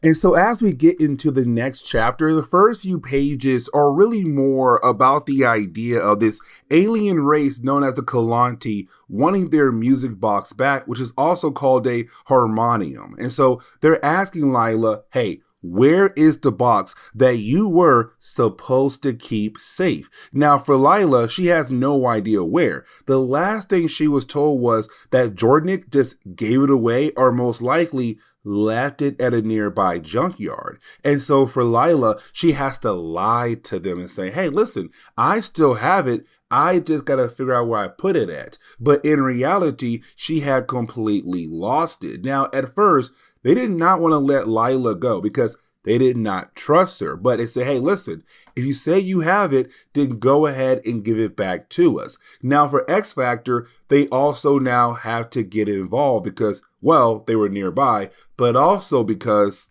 you had the Kalanti sent out 6 different diamond bombs across Madripoor and say, hey, listen, if we don't get that item back soon, these bombs are going to blow up the entire city. And so you have forced, okay, listen, how about this? Half of us go to find that item, while the rest of us stay behind to find a way to stop these diamonds from actually blowing up in our face. So you have our heroes split up into 2 teams to handle both objectives. But now we have to jump over to Val Cooper, who is currently in Washington, D.C. Now for Val, she's kind of wondering where in the world is X Factor at? But while waiting for X Factor, she sees Jamie Madrox. Now this is huge because in an earlier storyline we had covered, he had officially died. But the thing is, we're beginning to figure out that maybe that could have been one of his clones who had died in the past, or this is another clone who has the ability to live on even though the host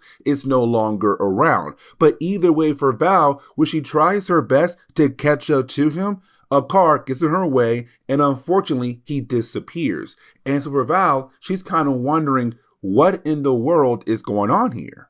But getting back over to our heroes, you do have Polaris Lila and Strong Guy go over to a junkyard in a completely different planet where, of course, Jordan left the item at. And so when they do arrive, they do fight against the owner of that junkyard, but also a creature that was hidden in the junkyard as well. But while you have Strong Guy being able to hold off that creature, and you didn't have Polaris helping out Lila to find the item, you do have our heroes being able to find the actual item. They find the harmonium, and now most likely they can give it back over to the Lecanti before things go south back on Earth. Now, for the rest of X Factor, they're still on Earth right now, trying their best to deal with all the different bombs that was placed around Madripoor. Now, luckily, they have Forge on their side, and so Forge was able to find a way to defuse the bombs. The problem is that he has to do the bombs one at a time. So currently, we're seeing him tackle one bomb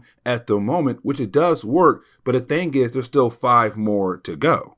Now, I kind of want to shift our focus onto Strong Guy here, because somebody recently had commented on the idea of me doing a video highlighting the moment where you have Strong Guy having a heart attack. This is the moment right here, really at the end of this book. But you see, when it comes to Strong Guy, he has the ability to have super strength. But the way it works is a tad bit different than other heroes out there. Let me explain. So for Strong Guy, he has to absorb kinetic energy as a way to get stronger. But there is a limit, because if he does not try to release that energy that he has absorbed, then most likely it's putting a lot of pressure on his heart and the rest of his body as well. And the reason why I'm saying that right now, because you have Strong Guy absorbing a whole lot of kinetic energy fighting against that creature at the junkyard on a different planet. And so when you have Lila and the rest of the team go back to Earth, you have the rest of his team, X Factor, looking like, dude, you are huge. What in the world is going on? Because he had absorbed so much kinetic energy. And so with them now being back on Earth, you didn't have Lila being able to hand over their item. And you have the Kelanti just leave because, hey, they got what they wanted. But unfortunately, there was still one bomb left behind, and it did appear right next to Lila. And so you have Strong Guy go out of his way to use his body mass to cover up the entire explosion. Now, with that happening, he did absorb more kinetic energy, and he begins to feel a huge amount of pain. He has to find a way to release all that kinetic energy inside his body. But the problem is, while trying to do that, he begins to have a heart attack.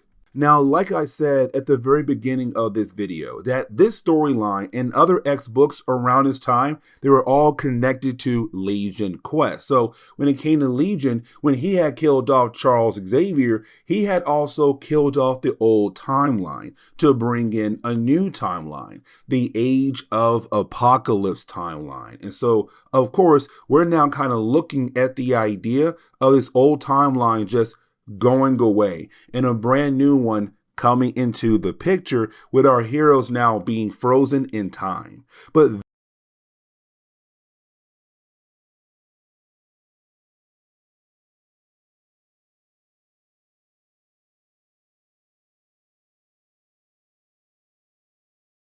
what's going on there, YouTube? Welcome back to another comic book video. All right, so it's time for us to go ahead and get back into our coverage over the X-Men. And so we pick up with Generation X. Now, here's the thing about Generation X. It was the 1990s version of New Mutants to kind of bring in a new wave of young mutants to have fans kind of care for or to possibly grow with. And honestly, it was a good idea. Now, the problem was that at the very early days of this series, it only had 4 issues and then it had to stop for like 4 or 5 months. And here's the reason why. Because of Age of Apocalypse. You see, when it came to this series first being released in the mid-1990s, it was also coming out at the same time as Legion Quest. Now, when it comes to Legion Quest, it's the whole idea of Charles Xavier's son Legion going back in time to kill off Magneto. And here's the reason why. Because to Legion, he believes if Magneto was not around to to constantly get in his father's way, then the possibility the world could be a better place, not just for mutants, but mutants and humans together, to help Charles reach his long life goal, where mutants and humans are able to live together in harmony. But the problem was that when he did go back in time, he didn't kill off Magneto,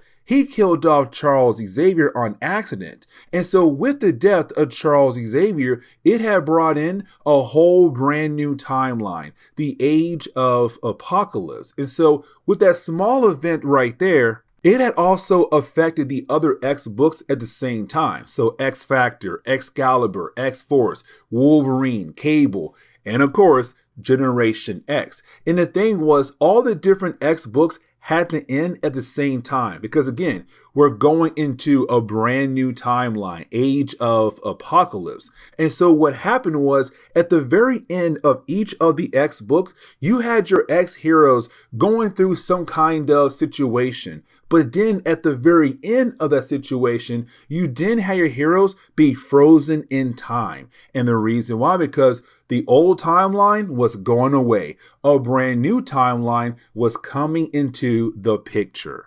But when it came to Generation X, it was one of the few X books that kind of ended on a good note leading into Age of Apocalypse. Because, like I said, the other X books at that time, you had your heroes going through some kind of situation, and you had no idea if they were going to be able to handle that situation. But then out of nowhere, they were frozen in time. For our heroes over here, no, they were able to handle their problem, and then time was frozen, and of course, a brand new timeline came into the picture. Now let's go ahead and get into today's storyline, where we do pick up with our young heroes going on a field trip thanks to Banshee. Now, when it comes to their field trip, they're heading up to Maine, but the problem is that the usual way up to Maine is blocked off. And the reason why? Well, you do have police officers tell our heroes a completely different reason of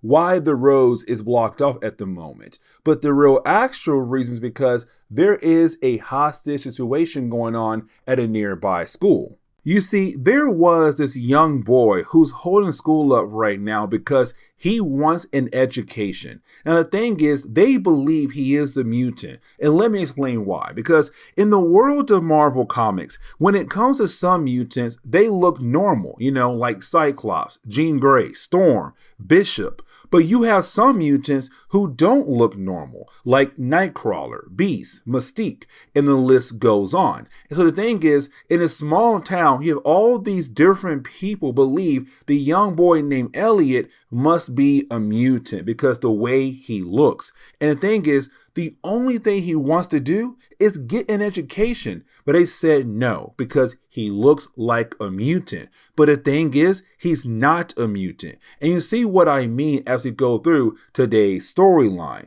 But right now, he's holding the school up right now. He has a few hostages, including a teacher. Now, the teacher is the one person who's in his corner, who believes the young boy does deserve a chance to have an education.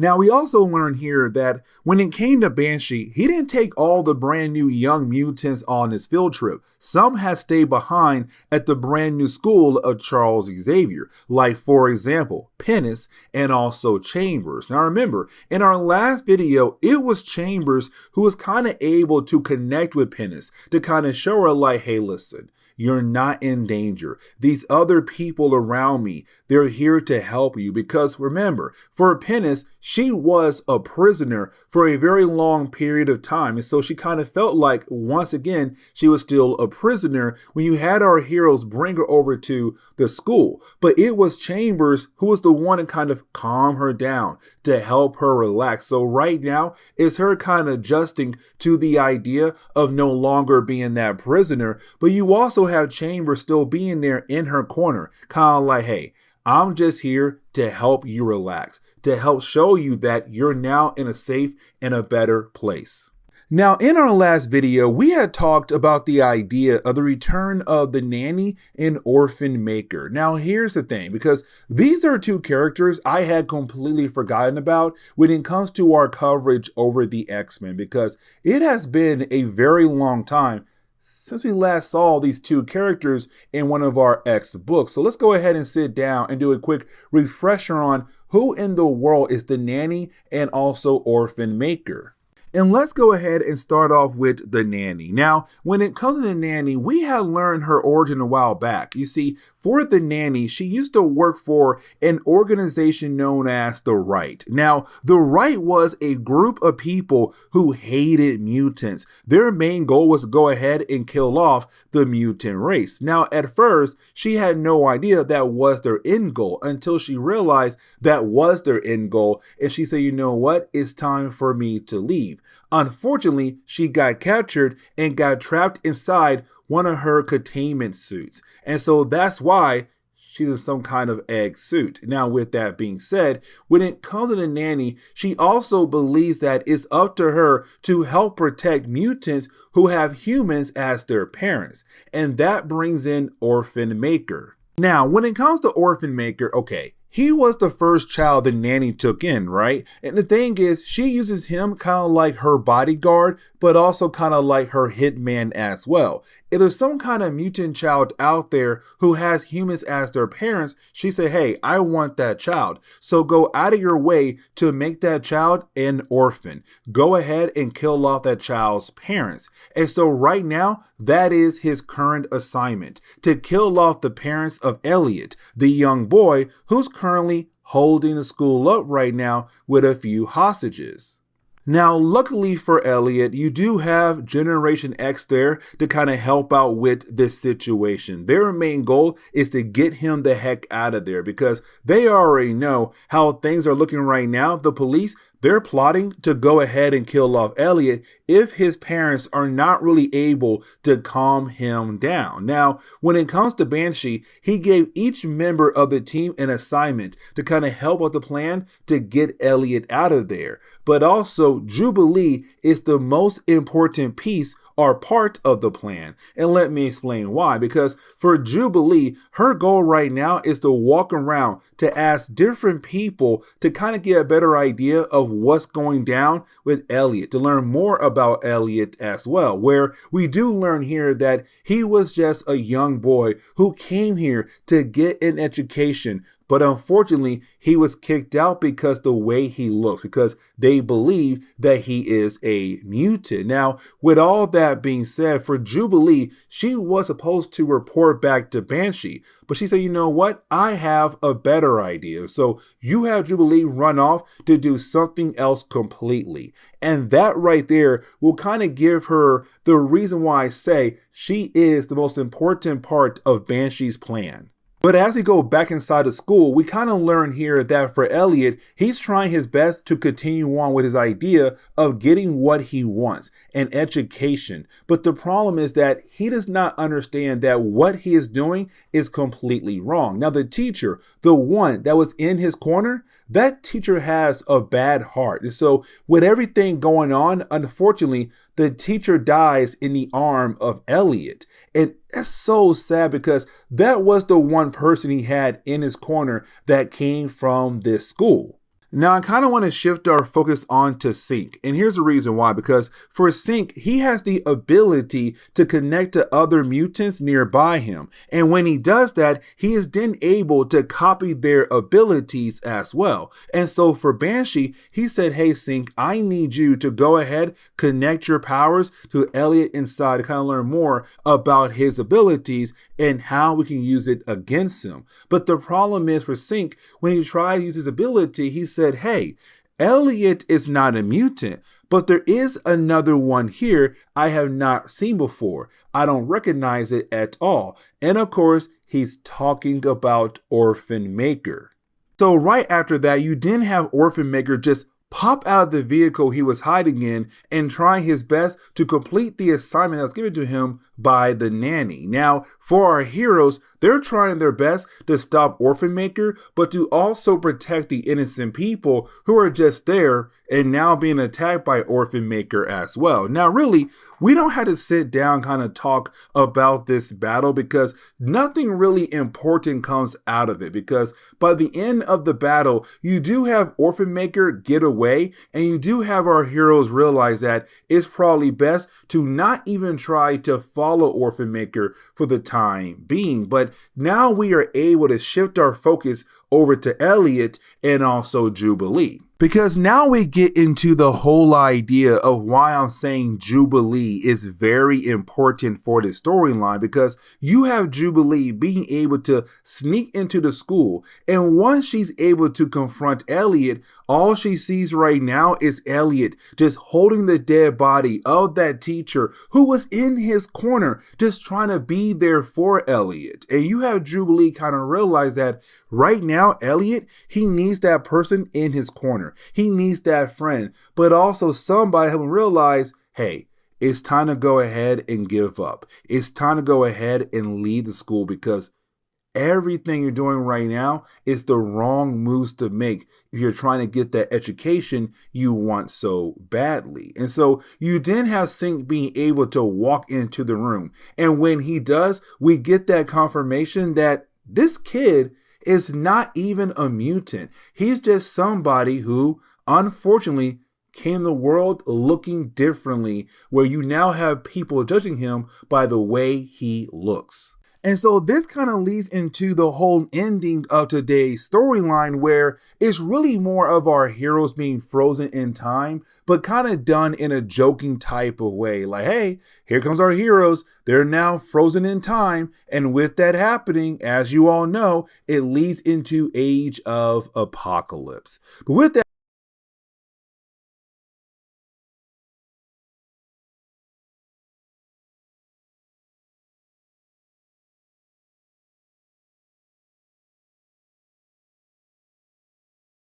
okay, so it's time for us to go ahead and get back into our coverage over the X-Men. Now, we're still covering Legion Quest, but technically this will be our last video when it comes to Legion Quest. And here's the reason why, because like I said in the last few videos when it came to Legion Quest, where in the main storyline of the event, you had Legion go back in time to hopefully kill off Magneto. And the reason why, because he believed that if Magneto was not around, then Charles Xavier should have the ability to accomplish his lifelong goal, which is mutants and humans being able to live together in harmony.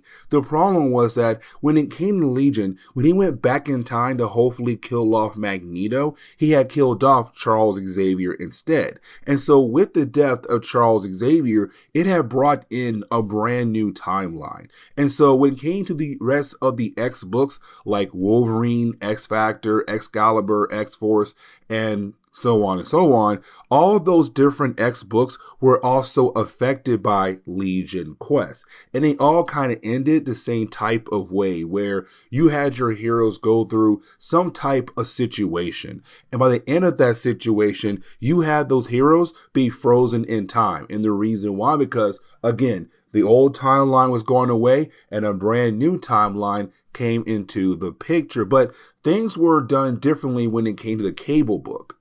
You see, for Cable, he was there with the rest of the X-Men when it came to hopefully finding a way to stop Legion from changing the timeline. And so when it came to Cable's book, it was more of like an actual epilogue for Legion Quest. The other X books was not like that, because all those different X teens or X characters were out there doing their own thing, not knowing that when it came to the X-Men, things were popping off. The only team who truly knew about it was X-Force. And the reason why, because Cable told them, like, hey, listen, we are probably at the end of the world right now. So letting y'all know, I could not help out with any kind of situation at the moment. But for Cable, he was there. And so this book was more of an epilogue. Now, technically, when it comes to this book, it does pick up really in the middle of the ending of Legion Quest. And the reason why I'm saying that, because this book is an epilogue, but it kind of gives us a better idea of how each member of the X-Men in the present day is truly feeling about the idea of the ending of the world. Like, how does Cyclops and Jean Grey feel? How does Rogue and Gambit feel? Archangel and Beast, but especially Cable and Domino as well. How does the X-Men truly feel about the idea of the entire world ending around them after doing all that work to hopefully achieve a goal for Charles Xavier just go to waste because the world is ending and a brand new timeline is coming into the picture? How do they truly feel? And so this picks up really moments before you had the entire world end around them, but it does pick up right after Cable was able to go back in the past to contact the X-Men who were trapped in the past. You see, when it came to Legion, when he went back in time, he also pulled 4 X-Men along with him. You had Psylocke, Storm, Bishop, and Iceman. And so when they all went back in time, when it came to those 4 X-Men, they did not remember who they were or what their mission was. They had no idea what to do. And so in the present day, you had the Shi'ar Empire give the X-Men and Cable some technology to use to hopefully send Cable back in time by using his astral form to kind of warn the X-Men in the past, like, hey, listen, I'm here to tell you what your mission is and who you guys are. You are the X-Men and you must stop Legion. Now, when it came to Cable, he went back in time in his astral form. He went over to Bishop. And the reason why, because both characters are out of time characters. They're both from the future. So it kind of made sense why Cable was kind of automatically pulled over to Bishop. But once you had Cable warn Bishop, like, hey, listen, you guys are the X-Men. Here is your mission, so get to work. You didn't have the 4 X-Men in the past trying their best to stop Legion. The problem is that we already know they're going to fail. And so getting back over to the present day, we kind of pick up at that moment getting into this issue where it's Cable coming back to the present day. He's all like, whew, okay, I did warn them who they are and what is their mission. And so that kind of leads us into the opening pages of the storyline, because now we're picking up with Cyclops being worried about Cable, Jean Grey, and Charles Xavier, because they're still inside the machine that was given to them by the Shi'ar Empire that allowed Cable to go back in the past to warn the X-Men in the past. And so you have Cyclops right now just worrying about Jean Grey and Cable, but especially Cable, because Cable is Cyclops' son from the future. Now, once you do have Cable, Jean Grey, and Charles Xavier just wake up and walk out of a machine, you didn't have Jean Grey walk over to Cyclops. And the reason why, because while being inside that machine, Jean Grey's mind was connected to Cable's mind. And she kind of realized that for Cable, he is constantly battling against the techno-organic virus. Remember, he got that virus when he was a baby thanks to Apocalypse. And so for Jean Grey, she kind of realized that for Cable, he has to use a huge amount of his powers to keep that virus at bay, because if he doesn't, that virus will take over and he would be officially dead.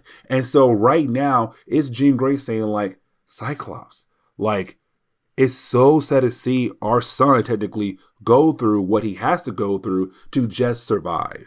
And so it kind of leads into the whole idea of seeing how the different members of the X-Men truly feel about the possibility of the world ending around them, the world ending period. Because for Gambit, he does get very angry when you have Cable say, like, we don't know for sure if the X-Men in the past will be able to pull off the mission. Like, even though I did warn them, most likely they're still going to fail. And when they do fail, get ready to say goodbye to everybody around you, because the world is truly ending. And so for Gambit, he is so angry about it. But for Cable, it's kind of like, dude, first off, you couldn't do really anything at all to help us when it came to sending someone back in the past to warn the X-Men in the past, but also you can't even help right now. So why in the world are you getting in my face? Now you also have Rogue try to get involved as well, but you have Domino try to stop her. But that kind of leads into another argument right there. Now you do have Cyclops being that leader saying, everyone stop. You are all being childish. Like, yes, we already know the world is ending and our emotions are going all over the place. But at the same time, let's try right now to spend these last few moments together in peace and not trying to kill one another. But while you had everybody going back and forth between one another, you also had Lilandra appear. And when she does appear, it's her saying like she has seen different galaxies across the universe right now just being frozen in time. They're going away piece by piece by piece. And so it's kind of like, hey, I think the X-Men in the past failed. If they did, get ready to say goodbye to everyone and everything around you because all of this is going away. And so this kind of leads us into the whole idea of us learning how the different members of the X-Men are taking the bad news at the moment. So for example, we jump over to Beast. And for Beast, he hates the idea of what he's hearing at the moment because right now for Beast, he kind of realized that in his life, he has spent so much time focusing on things that was connected to science. He's now kind of wondering like, what if I had the chance to do things differently? What if I had the chance to experience things that was not always connected to science? Now, for Archangel, it is completely different because for this man, for many years, he has technically been alone. Now, yes, he did have girlfriends over the years, but think about it. He was madly in love with Jean Grey. He lost Jean Grey to Cyclops. He then had Candy Southern. He lost her as well to Karen Hodge, who basically killed her off. And so for Archangel, it's kind of like he had no one in his corner. But then he found Psylocke, and that was only weeks ago. But now you are talking about the idea of like, hey, you're not going to see her ever again. But on top of that, you cannot even say goodbye to her. And so for Archangel, the only person right now he can truly say goodbye to is Beast because they were best friends. They grew up together. They were part of the first class X-Men. And so it's them right now kind of like, hey, buddy, it's just you and me. But now we jump over to Gambit and also Rogue. Now, for me, this was hard to watch. And the reason why, because these two characters have gone through a lot in a very short period of time. And the reason why I'm saying that, because when it came to Gambit and Rogue, they were only on the same team together back in like 1991 and going forward. And so right now, we're in 1995, I want to say. And so in that window right there, you had these two characters go back and forth on the whole idea of should they be together or not. And right now, it's Rogue saying, I just want to spend these last few moments with you, Gambit. It's her asking him a simple question like, hey, Gambit, have you ever thought of the idea of having a family? And you have Gambit say no, but try to like stay away from her. And the thing is, he realized that he's being a complete jerk. And so it's now him wondering like, okay, you know what? What can I do to fix things before the world does end around us? Because what I said to her is completely wrong.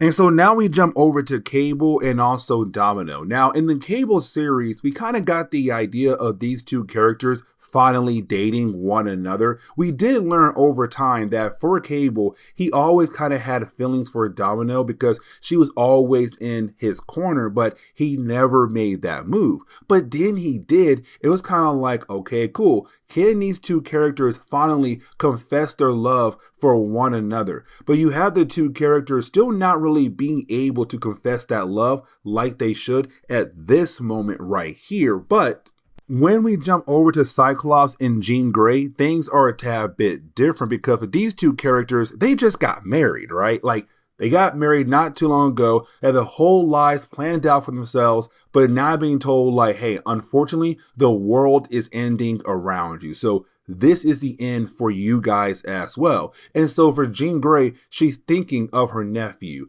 her niece, her parents, but also her sister, who also died by the hands of Cameron Hodge earlier in our coverage over the X-Men. But she's also thinking of Logan because, again, Jean Grey does love Cyclops, but she also loves Logan as well. And so for her, it's kind of like, man, I just wish I could say goodbye one last time to Logan. And for Cyclops, he is not even going to argue with her about that at all. But again, it's now time for them to kind of spend these last few moments with one another. But they're then confronted by Charles Xavier.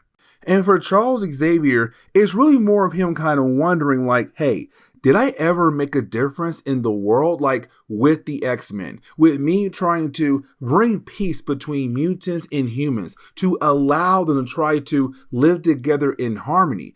Did I make a small difference anywhere across the world? Now, for me personally, no, because as we saw, it only got worse and worse over time. But for Charles Xavier, he was still trying to achieve that goal. And so with all that being said, at least he was trying. And so for Cyclops and Jean Grey, they kind of tell him like, you did make a difference in our lives. And for me, that's correct, because if you think about it, some of these X-Men, they didn't have that father figure around. Charles Xavier was that father figure. For example, Cyclops, or even Bobby Drake, because as we saw in the earlier parts of our coverage of the X-Men, Bobby's father's a complete jerk.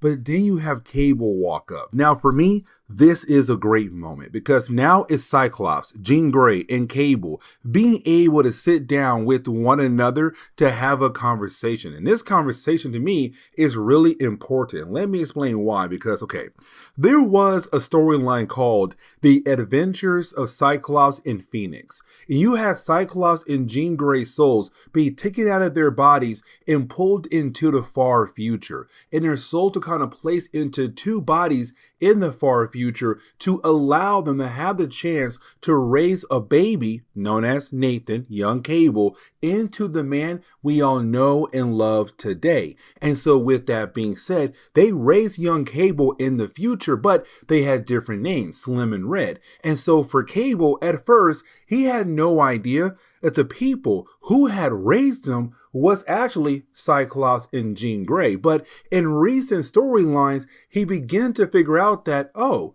Slim and Red is Cyclops and Jean Grey. In some kind of crazy way, those two people were able to raise me in the far future. That right there is pretty wild. And it's him saying right now, thank you, because at least with that, you guys gave me a chance to have a family. And I'm like, man, the feels in this storyline. Now, you didn't have Domino walk up. And so this is the moment where we could technically say like it's Cable and also Domino being able to finally put their feelings out there and say, I like you like me, you know what, let's go ahead and just kiss. And you're like, oh my God, this is all great, but the problem is the world is still ending around them. And so just like that, everything around them begins to freeze in time. The old timeline is going away and a brand new timeline is coming into the future. And now we are technically ready to dive into Age of Apocalypse. And so with that being said, guys, please leave me a like down below and subscribe. But guys, see y'all next time. Later.